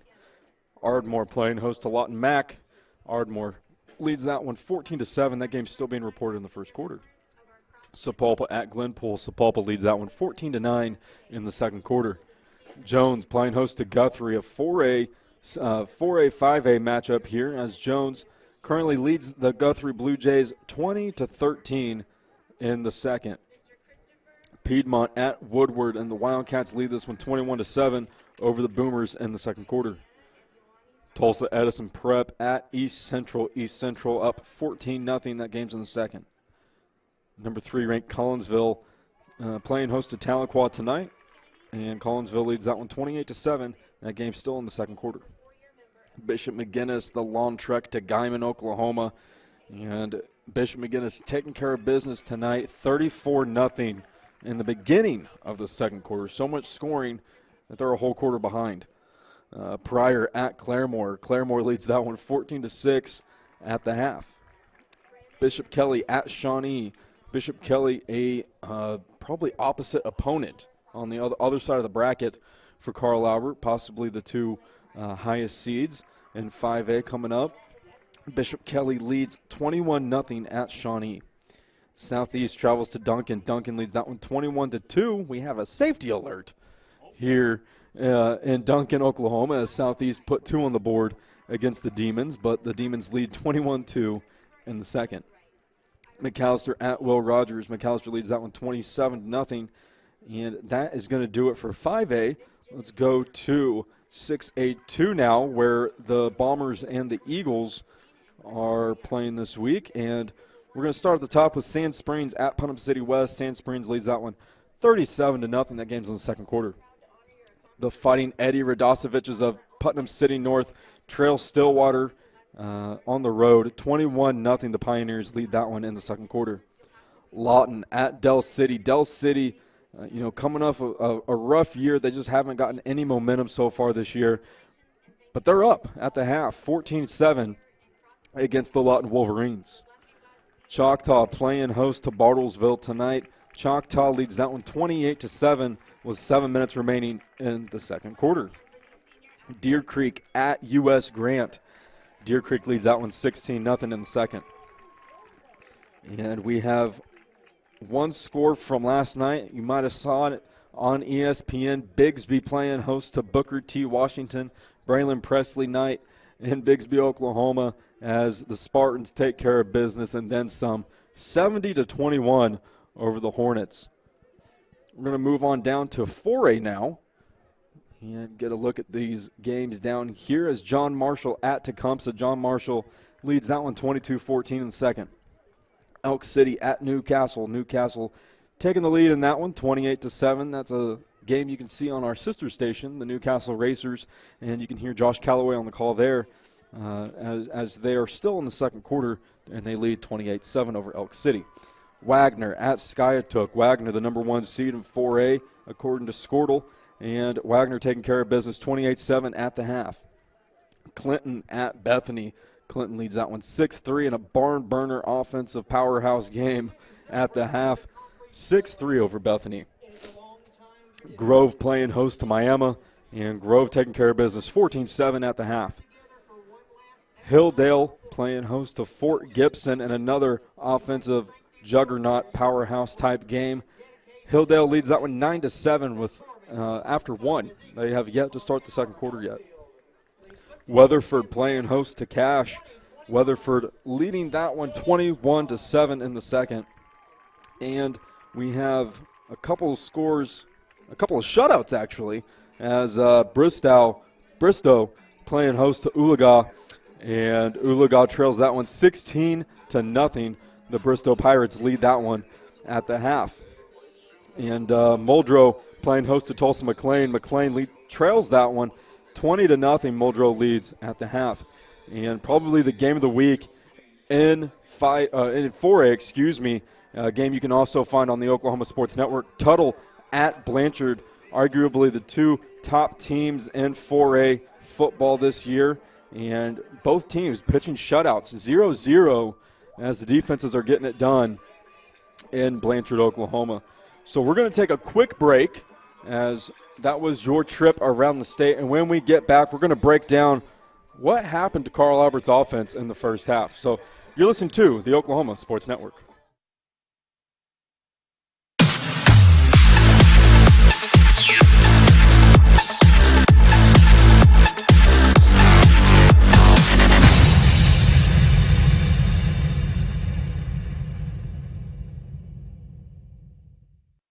Hudiburn, the dealership Oklahomans can count on. Why can you count on them? Because they give their customers more. Oklahoma is growing, and Hudiburn is growing too, with 5 different brands and thousands of new and used vehicles. Hudiburn, Hudiburn, Hudiburn, Hudiburn. Wow! It's been 60 years and Hudiburn is still here. You can count on Hudiburn. We'll give you more. Hudiburn.com. You can count on Hudiburn. We'll give you more. MM7 Sports Cards is your trading card and sports memorabilia store. Located just off I-35 and more, we carry a large variety of sports cards, old and new. We also have unique memorabilia for your office or your man cave. So come see us today. We are always buying, trading, talking, all things sports. MM7 Sports Cards, 2308 North Broadway, or check us out online at mm7sportscards.com. Hi, my name is Zach Knudsen. I'm an orthopedic surgeon in Oklahoma City. I'm a specialist in hip and knee preservation, in particular cartilage restoration, hip arthroscopy, minimally invasive procedures to try to salvage hips and knees and try to prevent them from going on to arthroplasty or joint replacement. Orthopedics is unique in that it is the ability to have somebody who's injured, their life has changed, and we fix them and they can go back to doing the things that they love. Can't wait to see this place. All right, I got this app. Would you like to tour the house? Yes. Please. Would you like to tour the house? We're here, dude.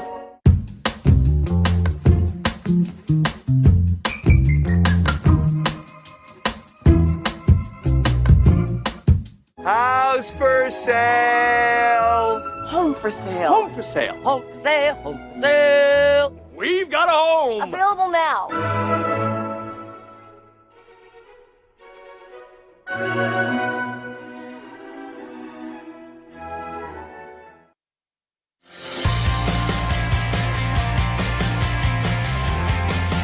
I'm starting. Moving in.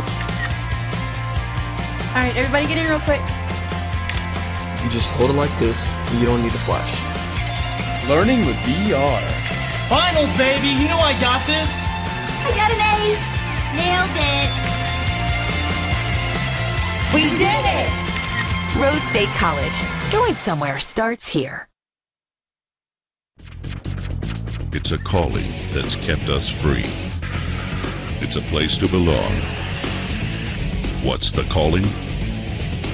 It's doing a job that makes a difference. Serving your community and your country.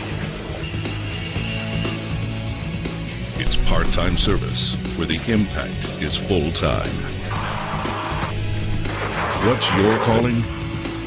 Air Force Reserve.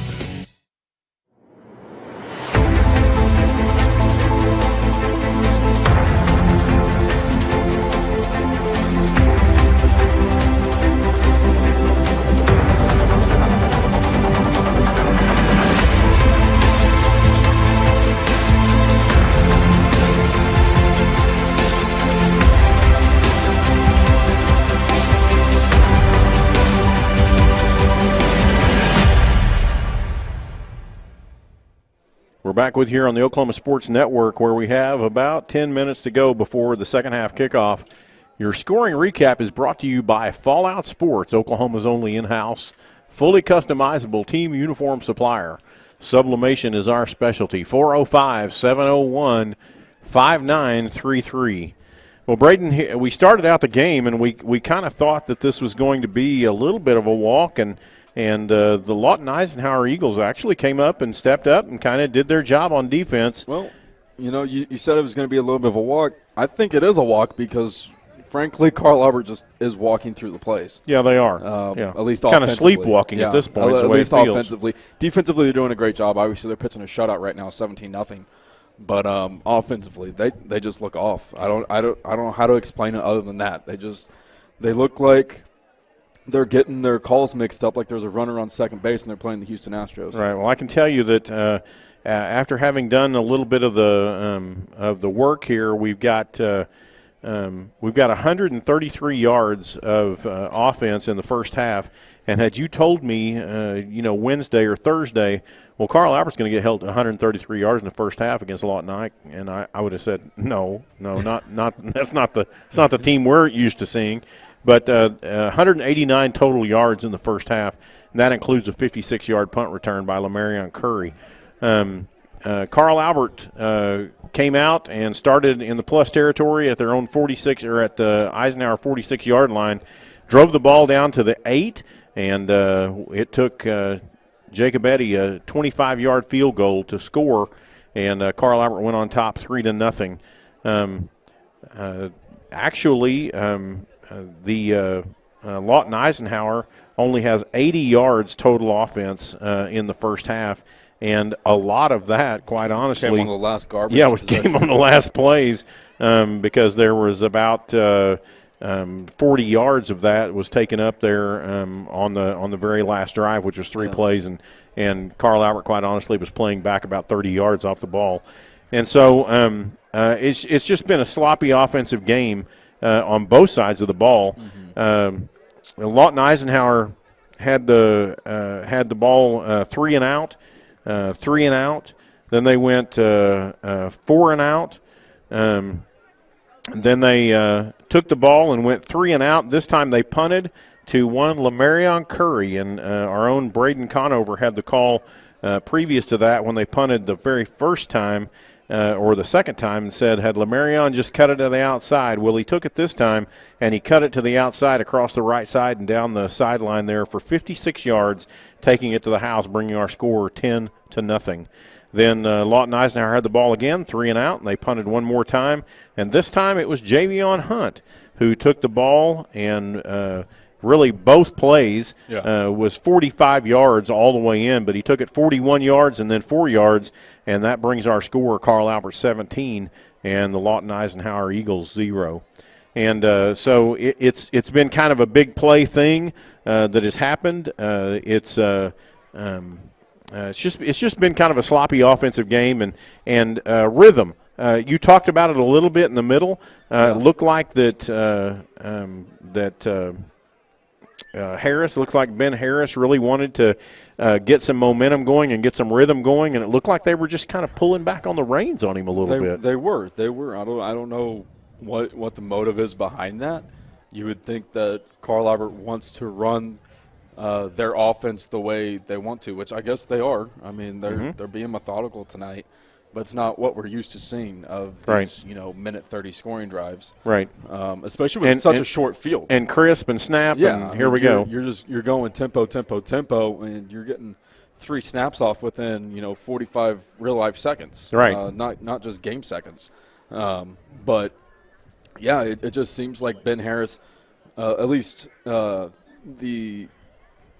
possession before the last, where Javion was really the go-to guy there, but the penultimate drive of the half, he was wanting to push, and they didn't. Right. I believe they still ended up scoring on that drive, but actually no, they didn't. No, they didn't. The only two scores have been Javion and Lamarion. Yeah, they stalled out, and I think that's what you have to see here in the second half. There should be no reason, with all due respect to Lawton Ike, there should be no reason why your starters aren't playing and past the 6-minute mark in the third quarter. That's right. But tonight we're going to. Yeah, they're going to have to. They're going to have to, because a 17-point deficit is extremely maintainable to overcome, and especially the way that Trayvon Walton is running the ball tonight. Well, and we talked about that before the game. Is they have 2 good running backs in Trayvon Walton and Greg Curtis, and Trayvon Walton has been the workhorse tonight for the Lawton Eisenhower Eagles. Well, that's your scoring recap and a little bit about your first half there by Fallout Sports, Oklahoma's only in-house, fully customizable team uniform supplier. Sublimation is our specialty. Call Fallout Sports at 405-701-5933. How did you say that Collinsville was doing this evening? Because I'm looking on the other side of the state, and I know Collinsville was actually undefeated coming into tonight. Right. I don't know if they had a bye week. Or if it was a COVID week, but maybe they were playing. Who were they going to be playing? Playing Tahlequah tonight. Tahlequah, that's right. 28-7. Okay. I believe that game. Oh, excuse me, I got fat fingers like the play clock operator. There you go. Earlier, let's see here. Collinsville at the half, 28-7 over Tahlequah. Okay, so they're not just barn burning down Tahlequah either, and Collinsville looks to be on the eastern side of the state one of the better 5A teams that we're probably going to see at some point, depending upon how the brackets work their way out. The top 4 this year are obviously Carl Albert number 1, but Bishop Kelly and Tahlequah you can put at 2 or 3, and then you got Bishop McGinnis. Right. And so it's kind of typical the way it's playing out. Last year, Bishop Kelly was pretty good, and year before last, we had to go to Collinsville and play up there. And so anyway, the Drive for 5 is still alive, and we'll be back with you here on the Oklahoma Sports Network.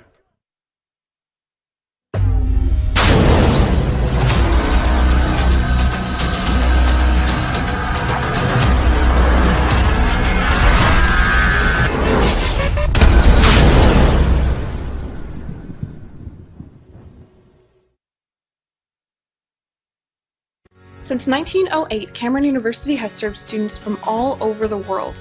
With nearly 50 degrees in 2-year, 4-year, and graduate programs, we have something to inspire you. Health and wellness facilities plus a wide variety of clubs and activities will help you find your perfect fit. Small class sizes allow you to be yourself while discovering your future potential as part of the Aggie family. Come experience the Axe. Enroll today at www.cameron.edu. At Eskridge Honda, we go the Eskridge mile for our customers with great Hondas and clearance pricing. Save big during the Honda clearance and get a 2020 Honda Civic Sport sedan for just $179 per month. Online at eskridgehonda.com.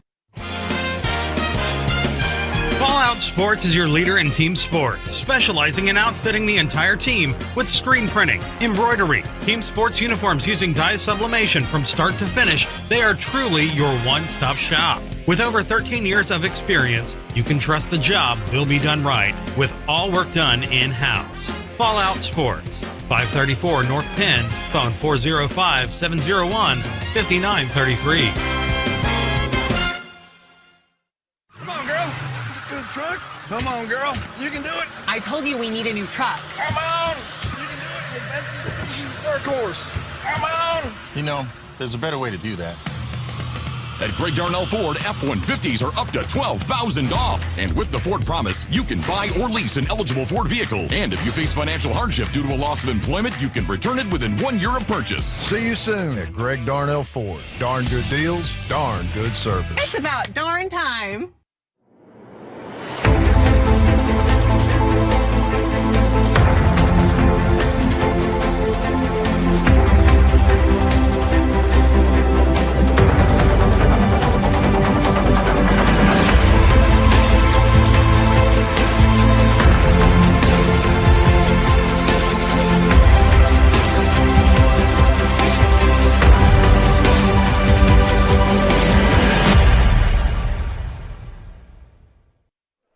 We're back with you here on the Oklahoma Sports Network, where it's just about time for that second half kickoff. Your kickoff is brought to you by Remax Cobblestone. There's no place like home, and who else better to help you find it than Remax Cobblestone.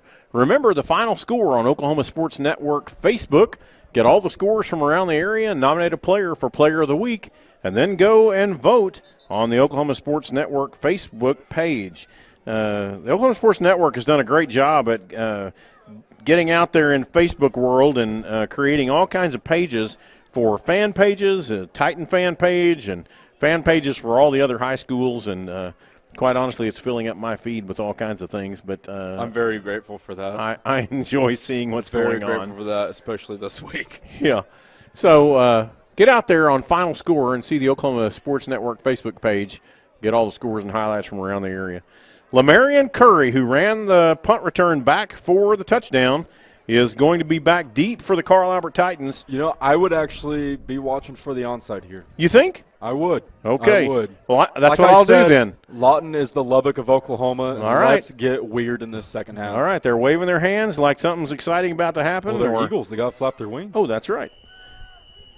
And so there's the whistle. And Lamarion Curry's back deep. Looks like he's going to be walk up, and boom, he's going to do a deep onside kick.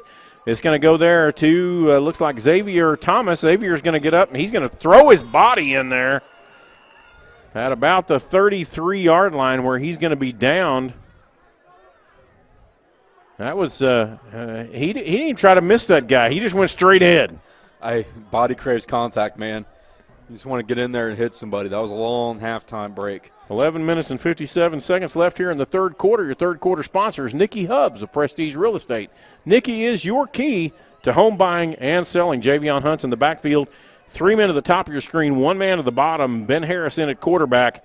Wisdom Combs is going to take the snap, give it off to, and Javion Hunt's going to cut across the right side, go from the 33 up to the 35. It's going to be a 2-yard pickup. Getting a little chippy down there in the trenches. It was kind of getting that way halfway through the second towards halftime, and little extracurriculars there once again. 2nd down and 8 for the Titans. Just a quick handoff hitter there to Javion Hunt. 3 men at the top of your screen, 1 man at the bottom. Hunt's still in the backfield, backing up Harris. Harris is going to take the snap. He's going to quick pitch out there to number 19. That's Demarion Brown with the catch, and that'll be a 7-yard pickup. Takes the ball up to the 41-yard line, and that brings up 3rd down and 2 for the Titans. Just a quick pitch across the right side there. Go Trojan horse here with Kentrell Bazell.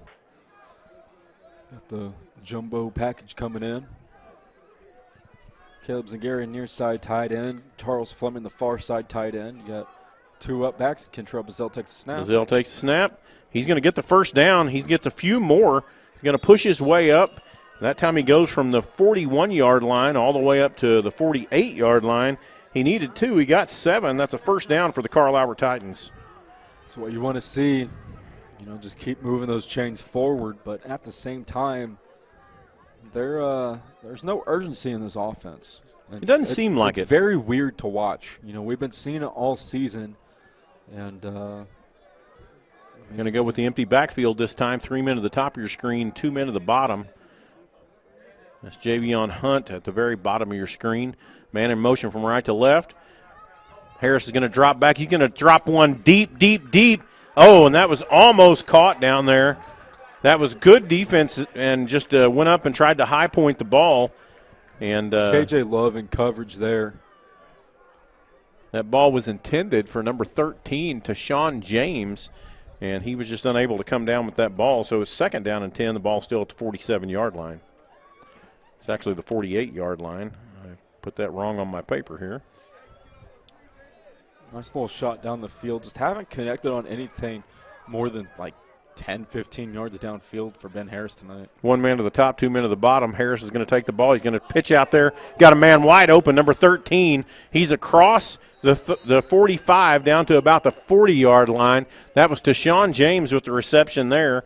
Harris to James goes from the 48 down to the 39, and so that'll be an 11-yard pickup. And Carl Albert Titan first down. That was a dangerous throw. I mean, number 5, Derek Simmons for Lawton Ike there, was jumping the route and was actually committing to come up and play his coverage. But had he stayed where he was, he would have had a pick 6. This time Harris is going to pitch out there to Ware. Ware gets the ball at the same time the defender gets there. And the ball's going to go from the 39 down to about the 36-yard line. That's a 3-yard pickup, brings up second down and 7. The ball was out quick there, but it wasn't fast enough. You got to get that arm speed up for Ben Harris, which he's used to. I mean, he plays baseball. He plays all these other sports. He is an athlete, and he needs to put a little more zip on that ball because these cornerbacks, they're crashing hard on these guys.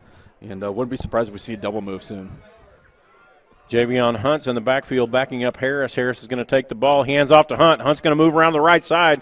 He gets down just back to the line of scrimmage is all he gets. And so no gain on the play brings up third down and 7 for the Titans. Big play here. Big play. You know, we talked about it that Lawton Eisenhower has the speed, and they're cutting off those ends and pushing things back to the middle. We've gotten outside just once or twice for nice gains, but that's really it. James at the top of your screen. No, Tashawn James is at the bottom of your screen. And the ball is going to be handed off right there to Hunt. Hunt's across the middle. He's across the 30. He spins out of one man and gets down to about the 26-yard line, and that's good enough for a Carl Albert Titan. 10 yards on the play, first down. Just keep pounding the rock. As once again, Carl Albert just looking at the sideline, using nearly all of that 40-second play clock here. It's one of those times that the RPO really does stop those defensive backs, and so they can't crash and try to get in, and so that worked to our benefit that time with a 10-yard pickup. This time it's going to be a little quick pitch out to number 13. That's Tashawn James again. He's going to break free. He's across the 5, and I think he scored. Touchdown, Carl Albert. Tashawn James, one quick move on the defender as soon as he caught the ball, and he takes it 26 yards down the right side for the touchdown. And that touchdown there was set up by previous calls, not just on this drive, but all of the first quarter. You had quick hitters, you had quick screens, and you had draw plays, and all the combination of those things led up to that touchdown there where Tashawn James was able to set up the bubble, and then as soon as he caught it, come in, make it more of a tunnel screen, make a man miss, and cut up field for an easy 6 as Jacob Betty's kick is up. And it is good as all right. The Titans lead now 24-0 over Lawton Ike with 7:55 remaining here in the third quarter. And we're going to take a quick break on the Oklahoma Sports Network.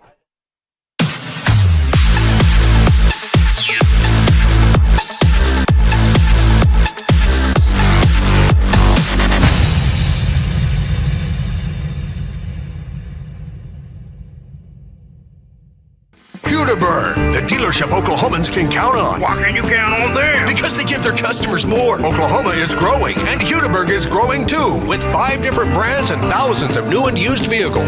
Hudaburn, Hudaburn, Hudaburn, Hudaburn. Wow! It's been 60 years and Hudaburn is still here. You can count on Hudaburn. We'll give you more. Hudaburn.com. You can count on Hudaburn. We'll give you more.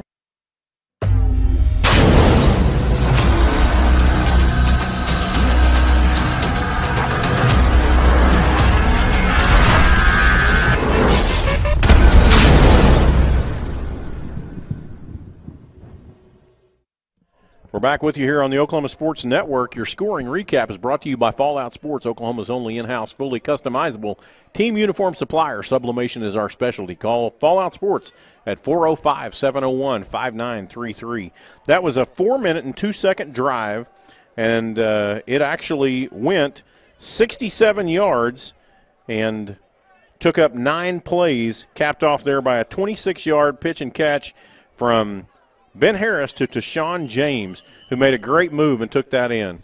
Jacob Eddy with the kickoff. He's going to kick that ball deep down to about the 5-yard line, and it bounces and goes into the end zone for the touchback. And so Jacob Eddy's got about 3 touchbacks now this evening, and Lawton Eisenhower is going to take over at the 20-yard line. See what this defense can do once again. So far, so good in the first half, pitching a shutout so far. 7 minutes and 55 seconds left here in the third quarter. Nikki Hubbs is your third quarter sponsor. Nikki Hubbs of Prestige Real Estate. Nikki is your key to home buying and selling. Well, the Carl Albert Titans have done a good job on defense. The offense actually took the ball that time, Braden, and marched it right down the field, 67 yards for the score, and that's what we expected in the first half that we didn't really see. Yes, they did, and once again, I mean, this Titan defense is doing a great job. Trochty is in. He's going to drop back the pass, throw a pass right across the middle to number 12. Number 12 jukes one man, and he gets on down the field. That's Brian Crittenden on the reception, and gets an open space there underneath the coverage as, the Titans just rushing 4 and playing zone. He's going to get pushed out of bounds there at the 34-yard line, 14-yard pickup, and a first down there for the Eagles. It's going to kind of push them into a place where they're going to have to throw the ball a little bit, or they're going to get a little bit too far behind with not enough time. 3 men at the bottom of your screen. They're going to start switching positions. 15 seconds left on the play clock. Trochty in at quarterback. He's going to drop back to pass. Comeback route. He's got a man. He's going to key on Dickerson there. He's just going to have to throw it way down and let it go deep into the sidelines there.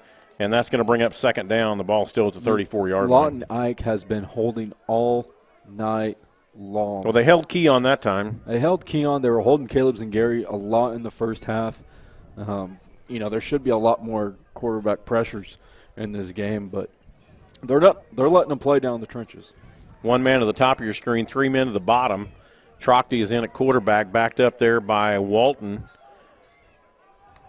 Ball is snapped. It's going to be handed off to Walton. He's got open room right across the middle, and he is juking and juking. There's one man's got a hold of his leg, and that's as far as he could go, was to the 41-yard line from the 34 to the 41, and that's 7 yards picked up. It's going to bring it up 3rd down and 3. Ezra Gustafson, I'm going to start calling him the ankle biter because he's once he gets a hold of your legs, you're not going anywhere. We saw that in the first half coming off a block on a corner and gets a hold of number 20, Trevon Walton, there once again around the ankles. 3rd down and 3 for the Eagles. Ball at the 41-yard line. 2 men at the top, 2 men at the bottom. 1 man in motion from left to right. Walton steps up. Looks like a little bit of motion there. And there again, we saw this in the first half where they had a good possibility. The ball's going to get moved from the 41-yard line back to the 36-yard line on that illegal procedure. And that brings up 3rd down and 8 now. That's a little different than 3rd down and 3.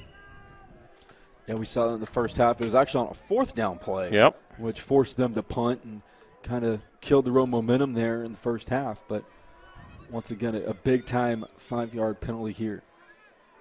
Got men moving all over the field. Play clock is down under 10. They're trying to get set. The play clock is down to 6. Trochty's going to take the snap. He's going to drop back to pass. He's going to take a little run. He's across the line of scrimmage when he threw that ball. They're not going to pick that up, but he was across the line of scrimmage. He had already stepped across the 35. He was near the 40, actually. Yeah. And but they are going to let that play stand, and that's going to move the ball from the 36 up to the 46, and that's a 10-yard pickup and a first down for the Lawton Eisenhower Eagles. No, it was a heads-up play by the quarterback there. Honestly, I would like to see him keep it there. That way he has a lead blocker and his running back, but a heads-up play there by Trochty. Trochty still in at quarterback. 3 men to the bottom of your screen, 1 man to the top. This time he's going to hand off to Walton, and Kentrell Bazell is in running. Walton actually just tripped over his own feet and fell down about the 43-yard line and fell forward all the way down to about the 36. Is that turf coming into play I was talking about earlier? It's pretty thick. I mean, it's thick, and it's definitely not meant for speedy runners. 46 to the 36, a 10-yard pickup and a first down for the Eagles, and they have actually started to move on this drive. 3 men to the top of your screen, 1 man to the bottom. Walton still in the backfield, backing up Trochty at quarterback. Carl Albert playing too deep when they know very much that the ball's probably going to be handed off here. Trochty takes the ball. He hands off to Walton. Walton breaks free of another man. This time Kentrell Bazell gets a hold of him and is holding him up. But Walton still gets about 5 yards on that. Goes from the 36 down to the 32-yard line. Depends on where they put the spot. It looks like the line judge on this side is going to say the 32, and that is correct. And so that'll be 2nd down and 6. Corey O'Hagan had an opportunity to get him there in the backfield, shook him off, but Corey O'Hagan shaking his head after that one. I don't know if fatigue's setting in, a little bit of frustration, or if they're just frustrated with these refs because they're getting held a lot. 3 men to the top, 1 man to the bottom. Going to be a handoff to Walton again. Walton hits hard in the middle. That time he's not going to get anything, and he's going to maybe pick up 1 yard, go from the 32 to the 31-yard line, and that's going to bring up 3rd down and 5. He's just a tough runner. He took a hard lick from Kentrell Bazell right in the hips, but then it still takes Nathan Mooney and Ezra Gustafson to get him down. Well, they are good running backs, and Walton is definitely he's the workhorse for this.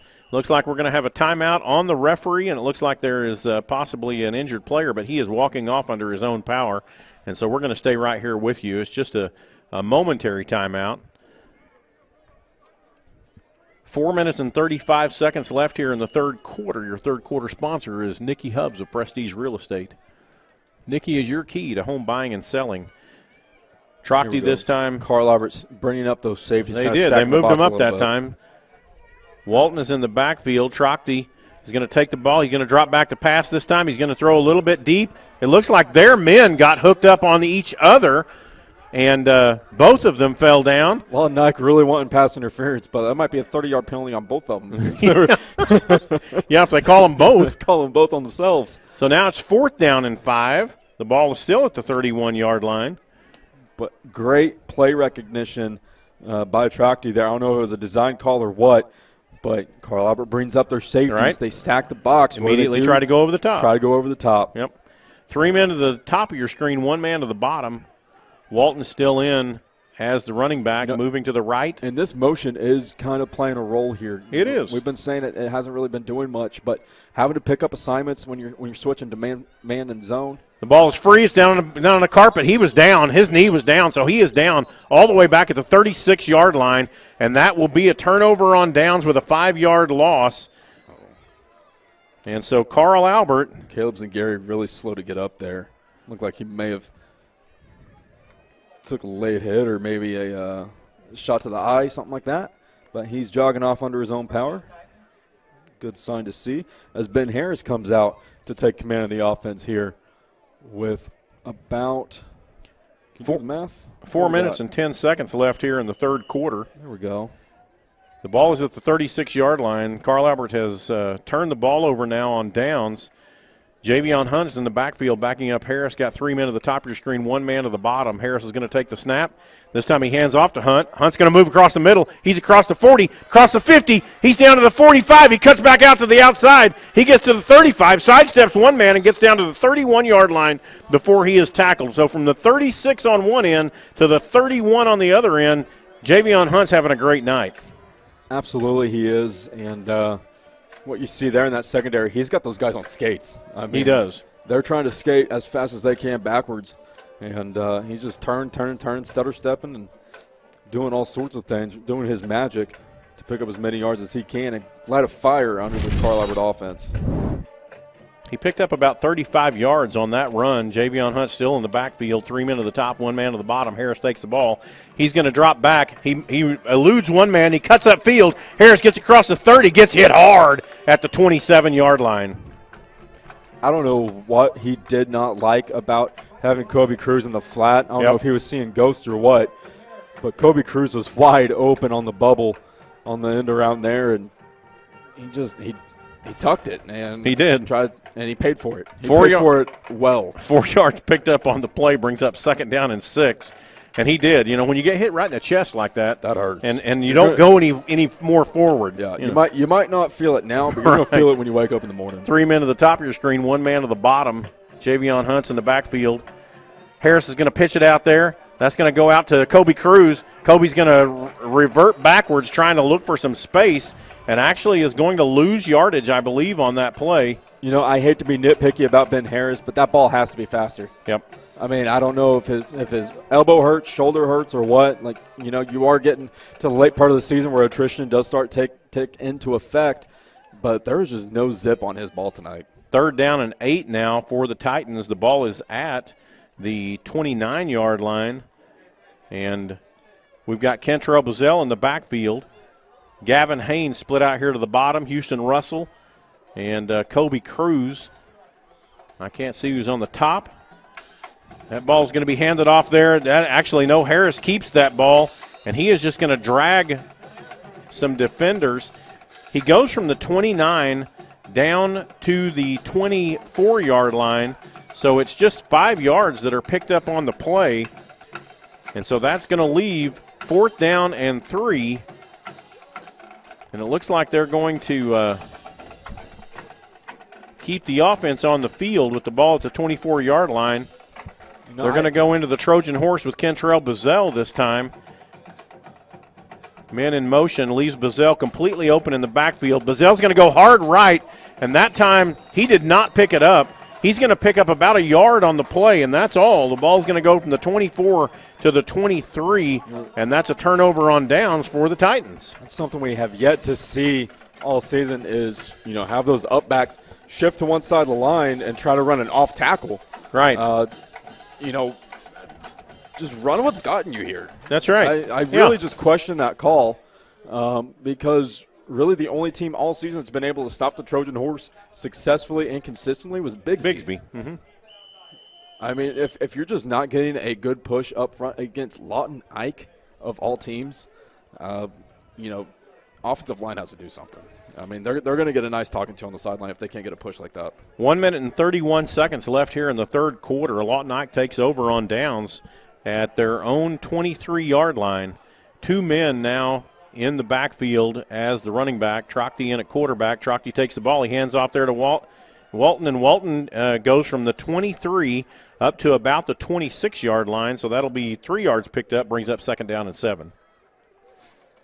You know, you know who it's going to when they're going to hand it off. I mean, there's no doubt. Yeah, absolutely. And then it's just a matter of hemming him in because he is an elusive runner. That's why I think you have to hesitate to bring those safeties into the box because if he slips by one, he's going to break it off. Yep. And I think it's better to have Ezra and these other guys a little bit deeper off, 10 yards off the ball to help cut him off. This time is Walton, and Walton drops the ball. It's back all the way back at the 20-yard line. He jumps back on the ball. That is going to bring up 3rd down. A loss of 6 on that, and that's going to bring up 3rd down and 13. Just when you think you know somebody. Yeah. 3rd down and 13 for the Eagles. And that time, you know, Walton's a great runner, but you've got to hold on to the ball. That's kind of a key part of being a running back. It really is. You have to carry the ball. 3 men to the top of your screen, 1 man to the bottom. Walton is in the backfield along with Trochty as a quarterback. It's obvious passing down, but deep safeties. We'll see how that plays out. Yeah, and the safeties have moved up.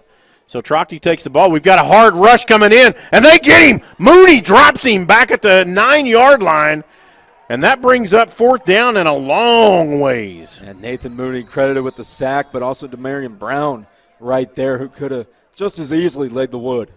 10-yard loss on the play is going to bring up 4th down and about 24 now. They actually placed the ball there at the 10-yard line, and that's going to do it for the third quarter. That's going to do it for the 3rd quarter. We'll be back with you here on the Oklahoma Sports Network.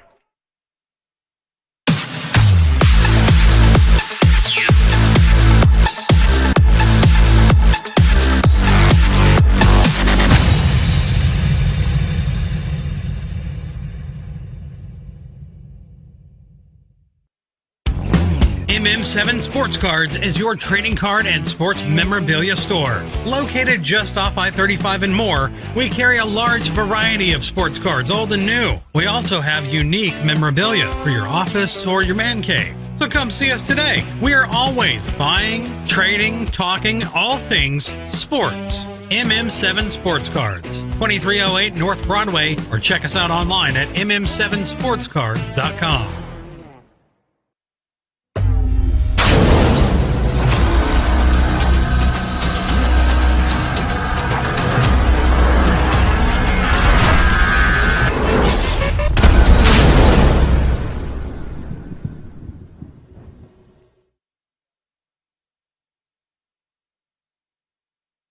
We're back with you here on the Oklahoma Sports Network, where the Carl Albert Titans are on top 24-0 going into the fourth quarter. Your fourth quarter sponsor is Robert Menger, House Representative District 101. He has just been reelected to House District 101, so keep Robert Menger in your prayers as he continues to do the work for Oklahoma.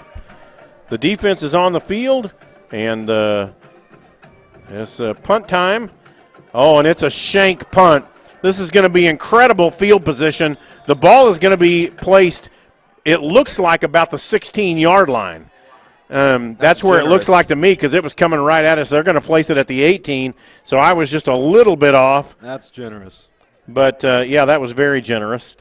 And so the ball is, with 11 minutes and 54 seconds left, in plus territory at the Eagle 18. And we're in the Triple Elite Red Zone. Find world-class designs and hot new styles at Triple Elite. And we didn't even do anything to get there. All we had to do was stand back and watch.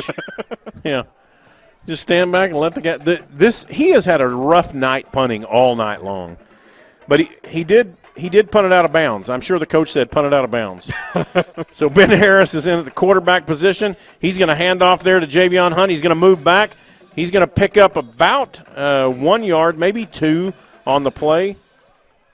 The ball's going to go from the 18 to the – I'm watching where he puts it down, to the 17. Yeah. So that is 1 yard picked up, brings up second down and 9. I mean, keeping it out of Lamarion Curry's hands is very essential. Well, it is. In the kicking That's game, true. So. That's true. Step numero uno. Yeah, but a 10-yard punt where you don't get back to the original line of scrimmage is not so exciting. So 13 seconds left on the play clock. We've got some guys moving around. Javion Hunt's in the backfield, backing up Ben Harris. Harris takes the snap. He's going to pitch it out there to Javion Hunt, who's going to cut back across the middle, 10 down to the 5 before he is tripped up there. I'm trying to be nice. This line judge on this side obviously has got the Lawton Eisenhower people right in his ear, but he has been trying to push that ball back all night long, and thank goodness the guy on the other side keeps winning. The ball is at the 5-yard line where it's first and goal for the Titans. You know, on that last play, Wisdom Combs immediately snaps the ball and pulls around. He was a heat-sinking missile on that last play. Got a pancake once again. So we're going to the Trojan horse. Kentrell Bazell is in the backfield now. He'll take the snap. He's going to go right across the left side, and he's in to score. Touchdown, Carl Albert Titans. It's amazing what happens when you don't get cute on a play that is successful 98% of the time. Isn't it? So Kentrell Bazell takes it in from 5 yards out, and that brings the score, Carl Albert 30 and the Lawton Eisenhower Eagles 0.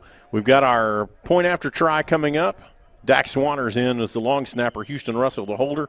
Jacob Eddy is the kicker for the point after try. Ball is snapped. It is down. The kick is up. And it is good. And that brings the score, Carl Albert 31 and the Lawton Eisenhower Eagles 0. We'll be back with you here on the Oklahoma Sports Network.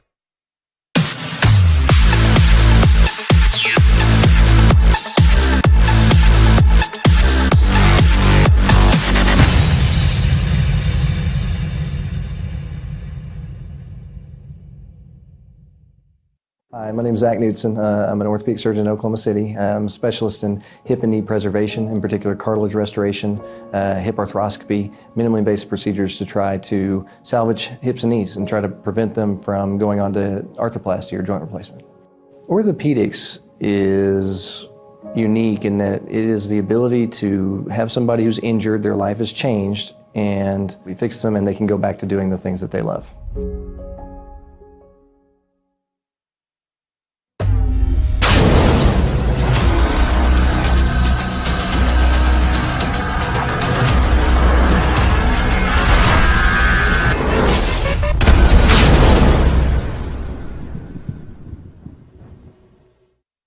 back with you here on the Oklahoma Sports Network, where our scoring recap is brought to you by Fallout Sports, Oklahoma's only in-house, fully customizable team uniform supplier. Call Fallout Sports at 405-701-5933. 2 plays, 18 yards, 1 minute and 18 seconds, capped off by a 5-yard touchdown by Kentrell Bazell.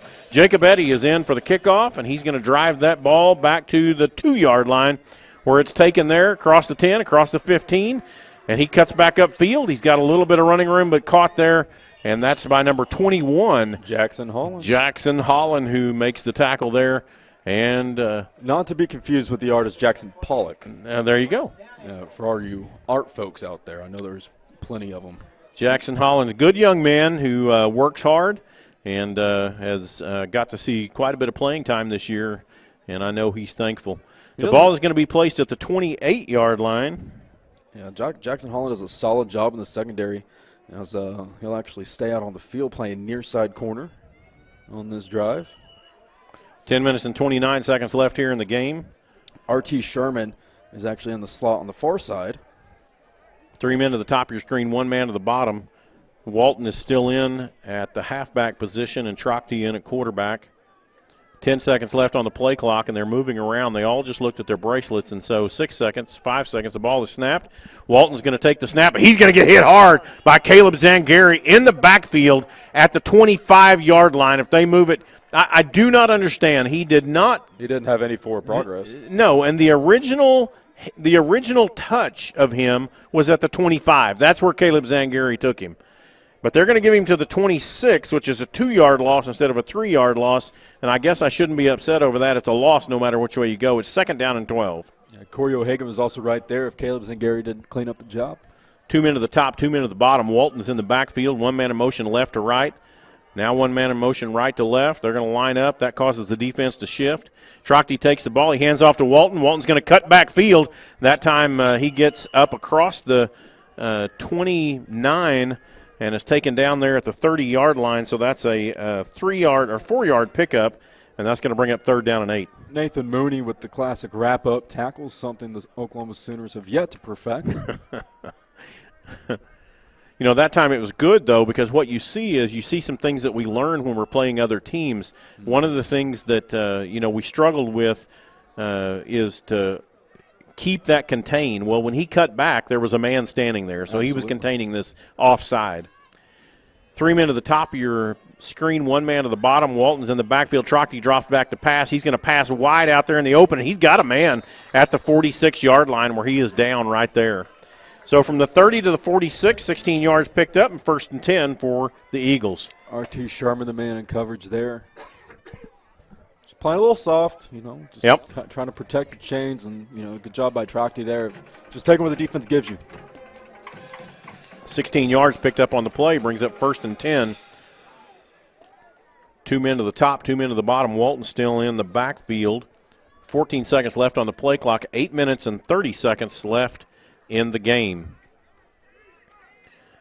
Trachty takes the snap. He hands off to Walton. Walton goes right up the middle. Oh, boom! Mooney, hard hit right in the face.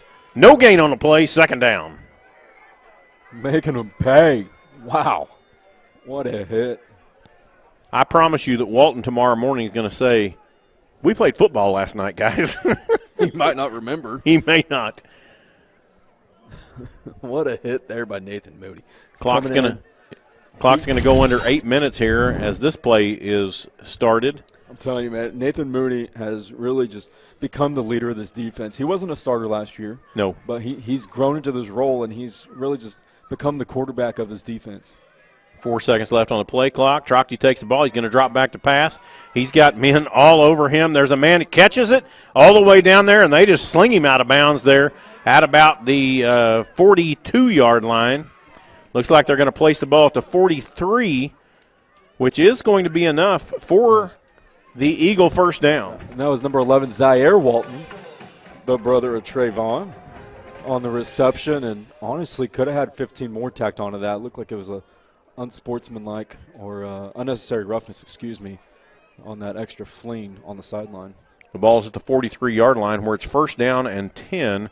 Even though the man on the other side's got the second down marker up, it's first down for the Eagles. Trochty is moving players around. He gets the play off with 1 second left on the play clock, drops back to pass. Going to throw it all the way out here to the edge, and he does get it in. It is a good catch down to the 26-yard line, 43 to the 26, and first down again for the Eagles. Number 12, Brian Crittenden with the toe drag swag on the near sideline. I mean, you've thrown the shutout for this long. You cannot, especially with starters out there. I mean, there's a couple of reserves in there. Yeah, there's a couple of reserves out. But for the vast majority, you have starters out there. You cannot let up a score right now. Trochty takes the ball. He's going to hand off to Walton. Walton's right up the middle, and he's going to pick up from the 26 down to about the 24-yard line. So a 2-yard pickup brings up second down and 8. Looks like they're going to give him to the 23. So second and 7.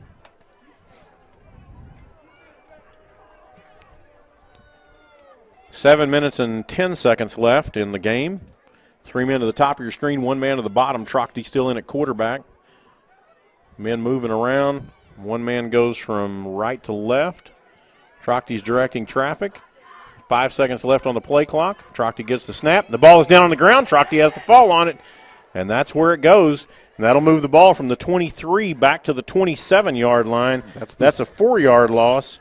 That's the second snap he's lost like that tonight, not including the one that flew all the way over his head. That's right. On the first drive of the game, forcing I believe it was like a 12-yard loss. That's right. But third down and 11 now for the Eagles. Just having simple struggles there.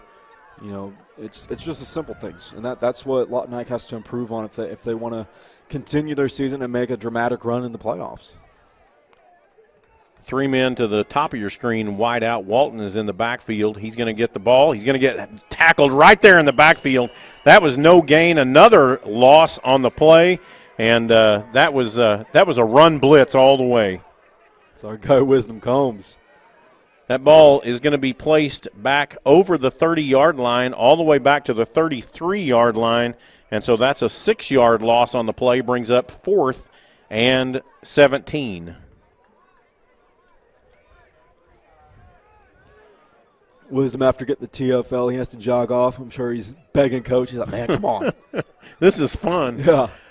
I like hitting people. He gets to use his hands, too. Yeah, he does. 5 minutes and 36 seconds left, and Lawton Eisenhower takes a timeout, so we'll take a timeout with them. We'll be back with you here on the Oklahoma Sports Network.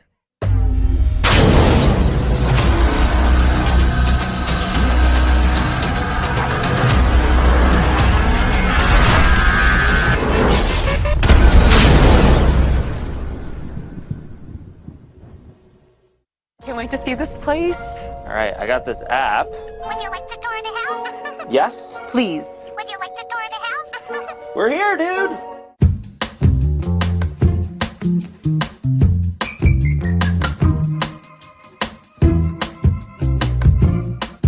House for sale. Home for sale. Home for sale. Home for sale, home for sale. We've got a home. Available now.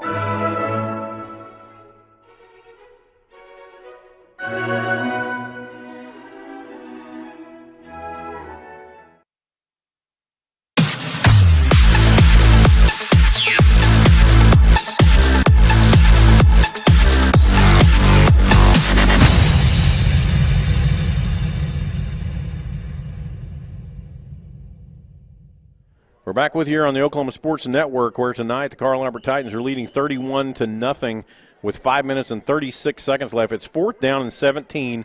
Lawton Eisenhower has decided to leave their offense on the field. Trochty's going to drop back to pass. He's going to get pushed out of the pocket over to the right side. He's going to throw down the field, but there's nothing there.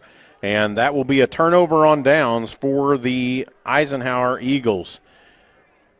And so Carl Albert holds, and they're going to take over with 5 minutes and 28 seconds left here in the game. And they are at their own 33-yard line. Well, just when they looked like they were going to break, they just end up bending there and forcing the turnover on downs. Ben Harris still in at quarterback. This time Kentrell Bazell is in the backfield. 2 men at the top of your screen, 1 man at the bottom. Harris is going to take the snap. He's going to drop back to pass, split out there to the left side. He's got a little bit of running room. He's just going to run out of bounds there at about the 36-yard line, possibly to the 37. And that's where they're going to place the ball. So that'll be a 4-yard pickup on the play. Brings up 2nd and 6. That time Harris really just didn't have anybody to throw to. They were covering well on that side. And so Harris just takes it for himself. 4 yards up the left side. Just another good job by Ben Harris, just taking what the defense gives you. 3 men to the bottom of the screen. Kentrell Bazell is in the backfield, backing up Harris. 5 minutes, 21 seconds left. Harris takes the ball, hands it off to Bazell. Bazell's across the middle, and he gets a shoestring. Yeah, shoestring there. He goes from the 37 and maybe gets up to the 38. Looks like they're going to give him 1 yard, and so that's going to bring up 3rd down and 5 for the Titans. He basically just fell the distance of his body, which was about at that 6 feet 2 inches. At that point, about 6 foot 2 inches, and but he started back a little bit. He started 3 feet back. Looks like we've got another timeout coming here. It's a timeout for Lawton Eisenhower. So we'll be right back with you here on the Oklahoma Sports Network.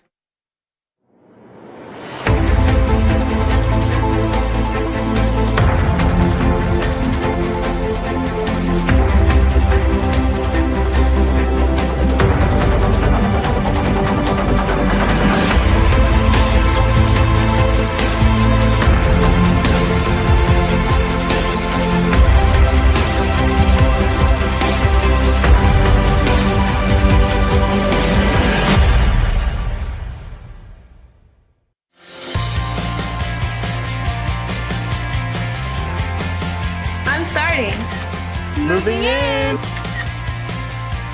right, everybody get in real quick. You just hold it like this, and you don't need a flash. Learning with VR. Finals, baby! You know I got this! I got an A. Nailed it. We did it! Rose State College. Going somewhere starts here.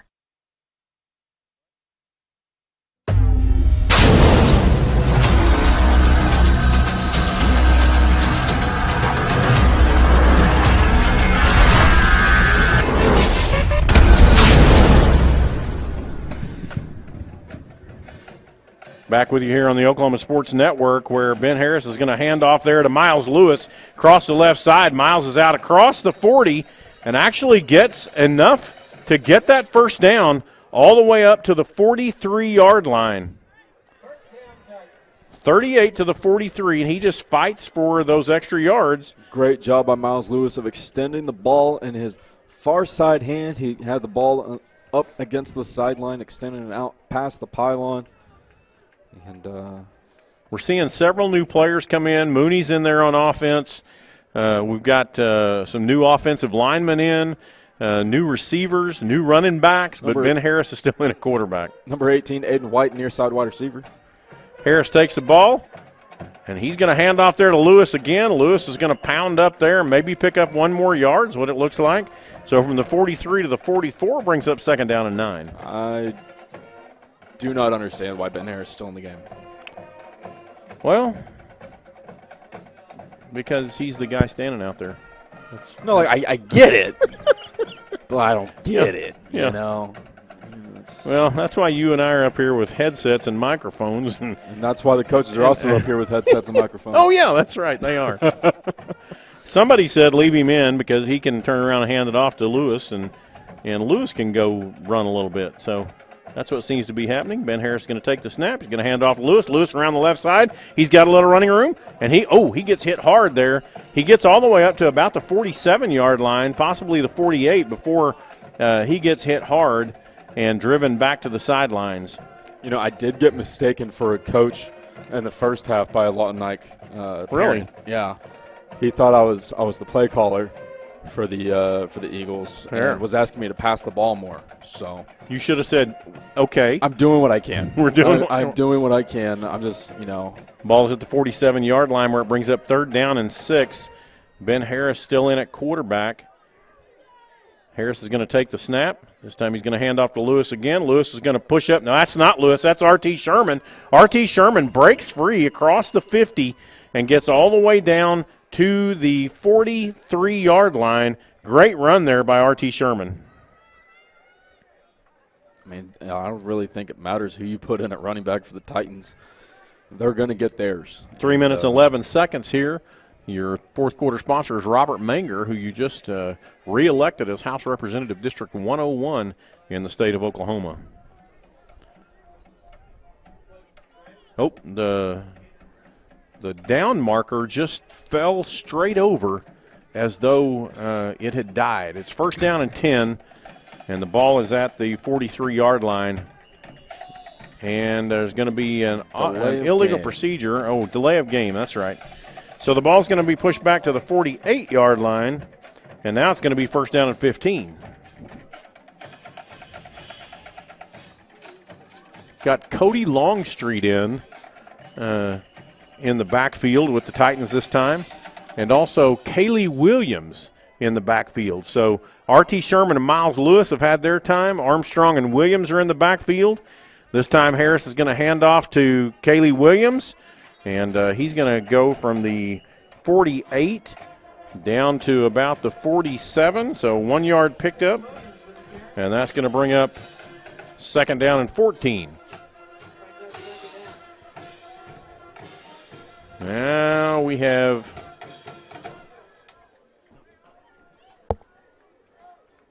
there we go. Now we have the new quarterback in. That's number 14, Braden Armstrong, in at quarterback. What a great name. It is.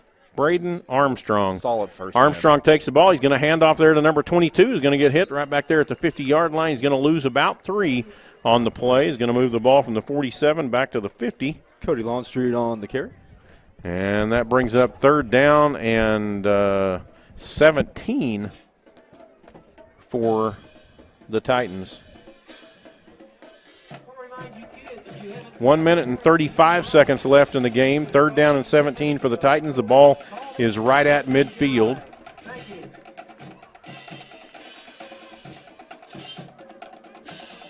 Braden Armstrong in at quarterback. 7 seconds left on the play clock. He's saying, let's go. We got to get the ball off. He calls for the ball. He gets it. Turns around. Hands it off there to Kaylee Williams. Williams is around the left side. He's going to lose another yard. Going to go from the 50. They may place him at the 49 is what it looked like. That's as far as he got. Looks like they're going to put the ball down at the 50-yard line. No, the 49-yard line. Looked like he lost a yard. And that's going to bring up 4th down and 18. And there's 50 seconds left on the play clock, or 50 seconds left on the game clock, not the play clock. Going to go under 40 seconds. The play clock is at 10, so we can get it all the way down to about 30 seconds before we have to call the timeout. 4 seconds, 3 seconds, 2 seconds. They get the clock off, and there is a nice punt there. That ball's going to go all the way down inside the 10. Can they stop it? No, it makes it all the way down and goes into the end zone for the touchback. And so the ball will be brought out and placed on the 20-yard line for Lawton Eisenhower. 21 seconds left in this game where the Titans have not played their cleanest and sharpest, but they have done a good job at kind of pulling things together and doing what they need to do. And the score is 31-0. So Eisenhower is going to come on with 21 seconds left. Eisenhower will go to 2-6, and the Carl Albert Titans will go to 7-1 on the season. 21 seconds left on the clock. Going to hand off there to Walton. Walton's going to come around the left side. He's going to cut back in. He gets out to the 30, and he gets out to about the 35-yard line where he gets out of bounds with 14 seconds left.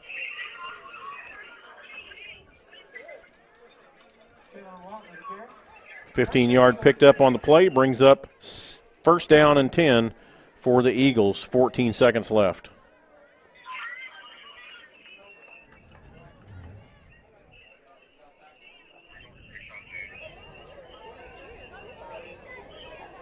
Yeah.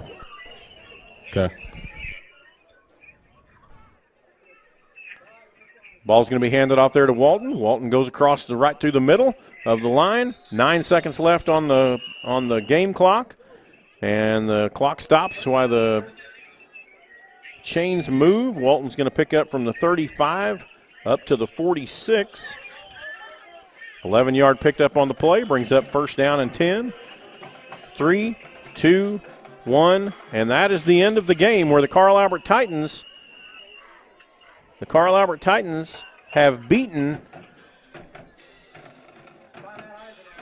the Lawton Ike Eagles have called a timeout with 1 second left on the clock. 1 second remaining on the clock, and the Eagles call a timeout so that they can get one more play off. I really I don't understand this. It's 31-0. They put 3 seconds back on the clock. There's really nothing to gain here. Just one more opportunity for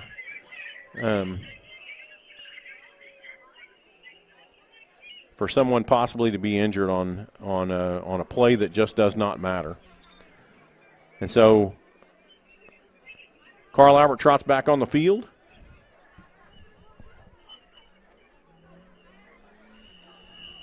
Trochty in at quarterback. Walton in at running back. The ball is snapped. Trochty's going to drop back to pass. He's going to throw it long down the field, and it is intercepted by the Carl Albert Titans, and that's the end of the game. Intercepted there by number 13, Tayshawn James. And a fitting way to end that game with an interception there with the last play of the game. We're going to be right back with you here on the Oklahoma Sports Network, where we will have our post-game show and our player of the game and our interview with Mr. Braden Conover, Coach Corley, and our player of the game. We'll be back with you here on the Oklahoma Sports Network.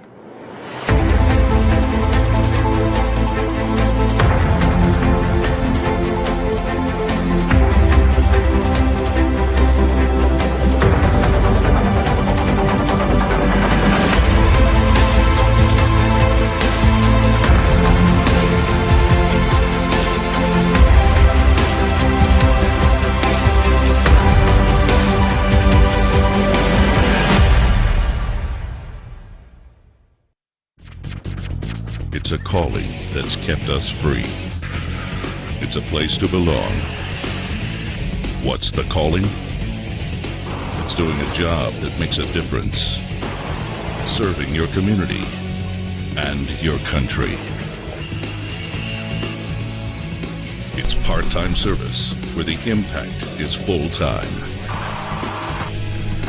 What's your calling? Air Force Reserve. Since 1908, Cameron University has served students from all over the world. With nearly 50 degrees in 2-year, 4-year, and graduate programs, we have something to inspire you. Health and wellness facilities plus a wide variety of clubs and activities will help you find your perfect fit. Small class sizes allow you to be yourself while discovering your future potential as part of the Aggie family. Come experience the Axe. Enroll today at www.cameron.edu.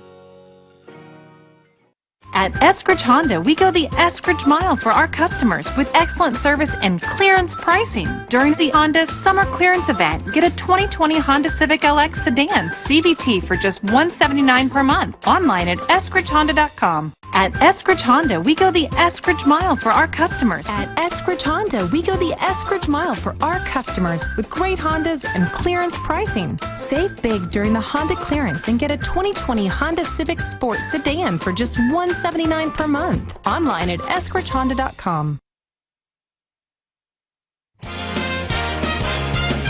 Fallout Fallout Sports is your leader in team sports, specializing in outfitting the entire team with screen printing, embroidery, team sports uniforms using dye sublimation from start to finish. They are truly your one-stop shop. With over 13 years of experience, you can trust the job will be done right with all work done in-house. Fallout Sports, 534 North Penn, phone 405-701-5933.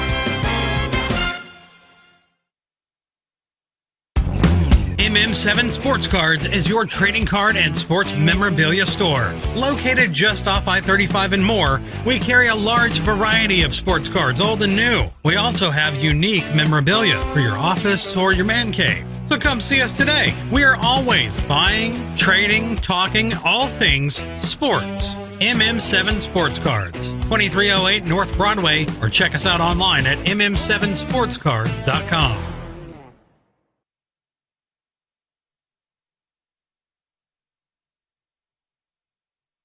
We're back with you here on the Oklahoma Sports Network, where tonight our player of the game is number 13, Tayshawn James, and we've got Braden Conover down on the field with Tayshawn. Go ahead, Braden. Thanks, Kirk. I'm here with Tayshawn James. Tayshawn, 2 catches, 39 yards, but you had a beautiful 26-yard touchdown there on that tunnel screen. What was the play call? What was going through your head there? Man, it was just an RPO. I dropped the catch in the first half, and I knew I had to change it. I had to catch the ball, make plays. You know, speaking of making plays, and done, the final score was just, you know. Man, it's everything. Consistency is always key. Coach, family, they always told me to be consistent, and that's what I'm going to do. Thank you. Yeah, absolutely, man. Good job.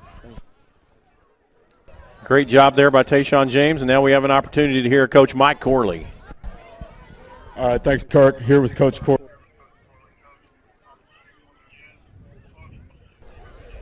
Well, congratulations being district champs, but we weren't totally happy just the way we came out flat again and kind of lethargic. And you know, the message again at halftime was you this time of year you can't do that. You know, I don't care who you're playing, and I'm telling you, Ike, hats off to Coach and what he's done with these guys. They're a young football team. They played really hard, and you know, I was just disappointed with us the way we came out. But district champions, that's a big deal. So we got to keep pushing them. We got to get better the next week. Probably going to have a bye. We got to find a way to get better, be more locked in, and we're on the playoff roll now. You talked early.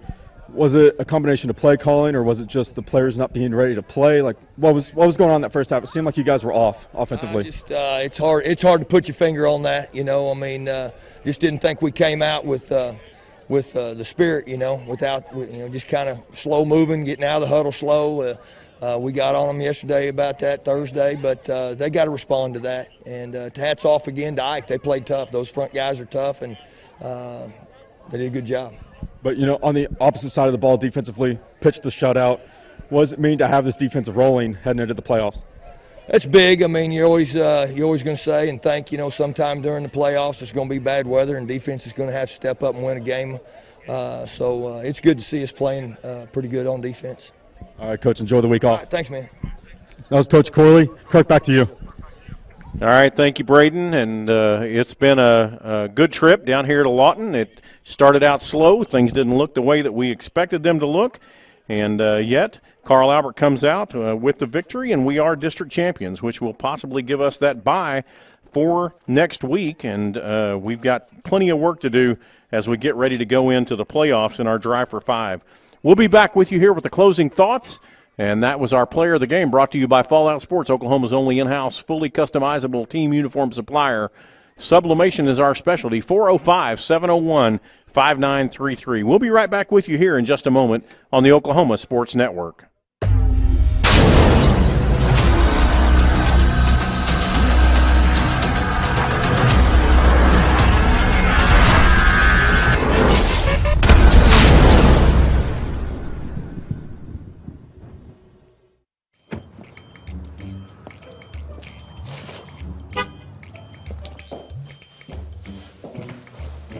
Did you get that new F-150? Yep. Where'd you go? Greg Darnell Ford. How was it? Darn good! We've got darn good deals with 0% interest for 72 months on most 2020 models. F-150s as low as $459 a month. Escapes as low as $349 a month. Fusions as low as $319 a month. There's a new sheriff in town, and I'm laying down the law on low prices. Hudiburn, the dealership Oklahomans can count on. Why can you count on them? Because they give their customers more. Oklahoma is growing, and Hudiburn is growing too, with 5 different brands and thousands of new and used vehicles. Hudiburn, Hudiburn, Hudiburn, Hudiburn! Wow! It's been 60 years and Hudiburn is still here. You can count on Hudiburn. We'll give you more. Hudiburn.com. You can count on Hudiburn. We'll give you more.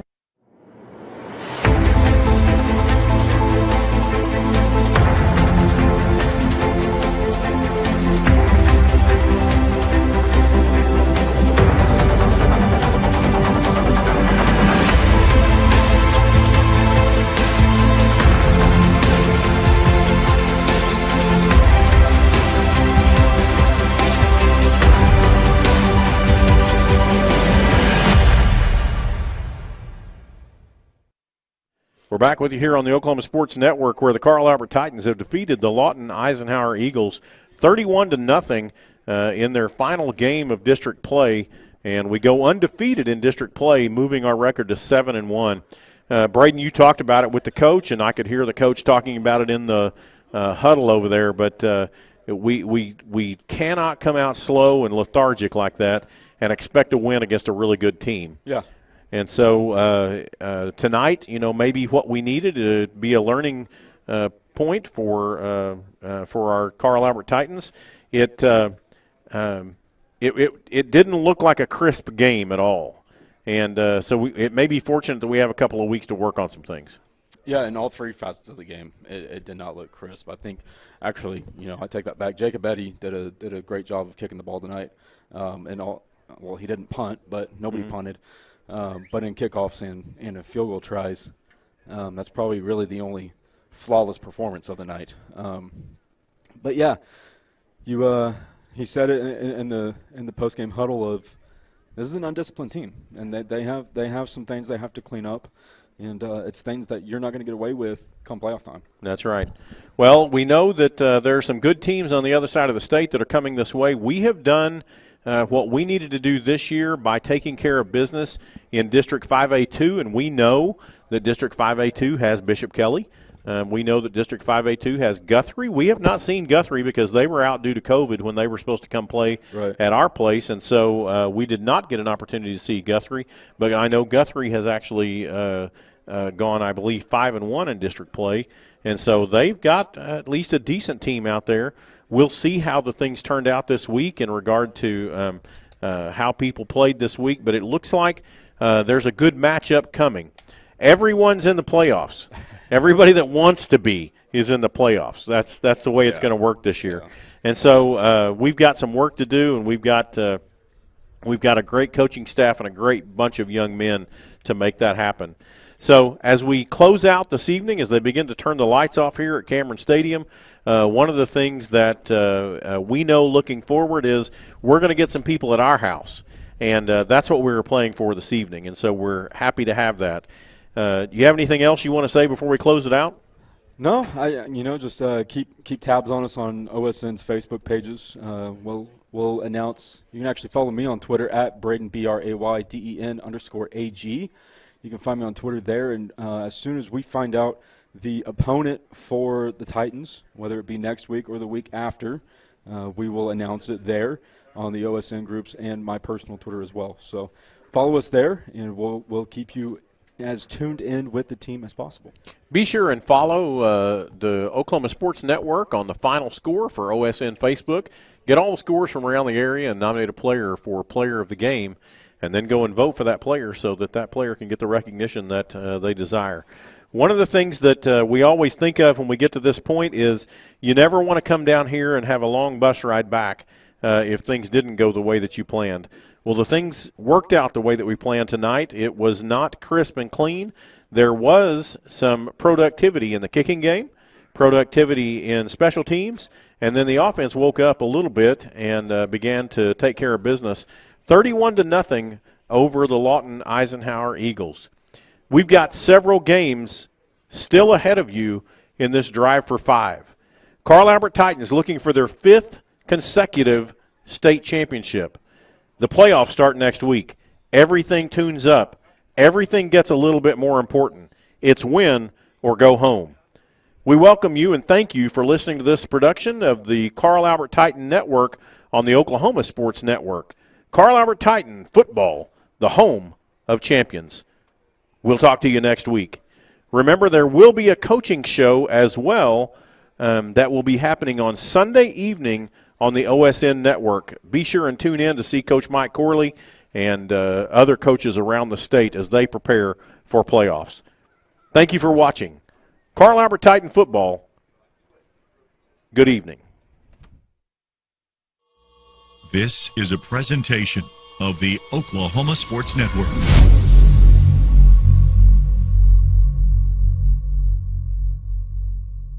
Any other use of this telecast or any pictures, descriptions, or accounts of the game without the Oklahoma Sports Network's consent is prohibited. It may not be reproduced or retransmitted in any form.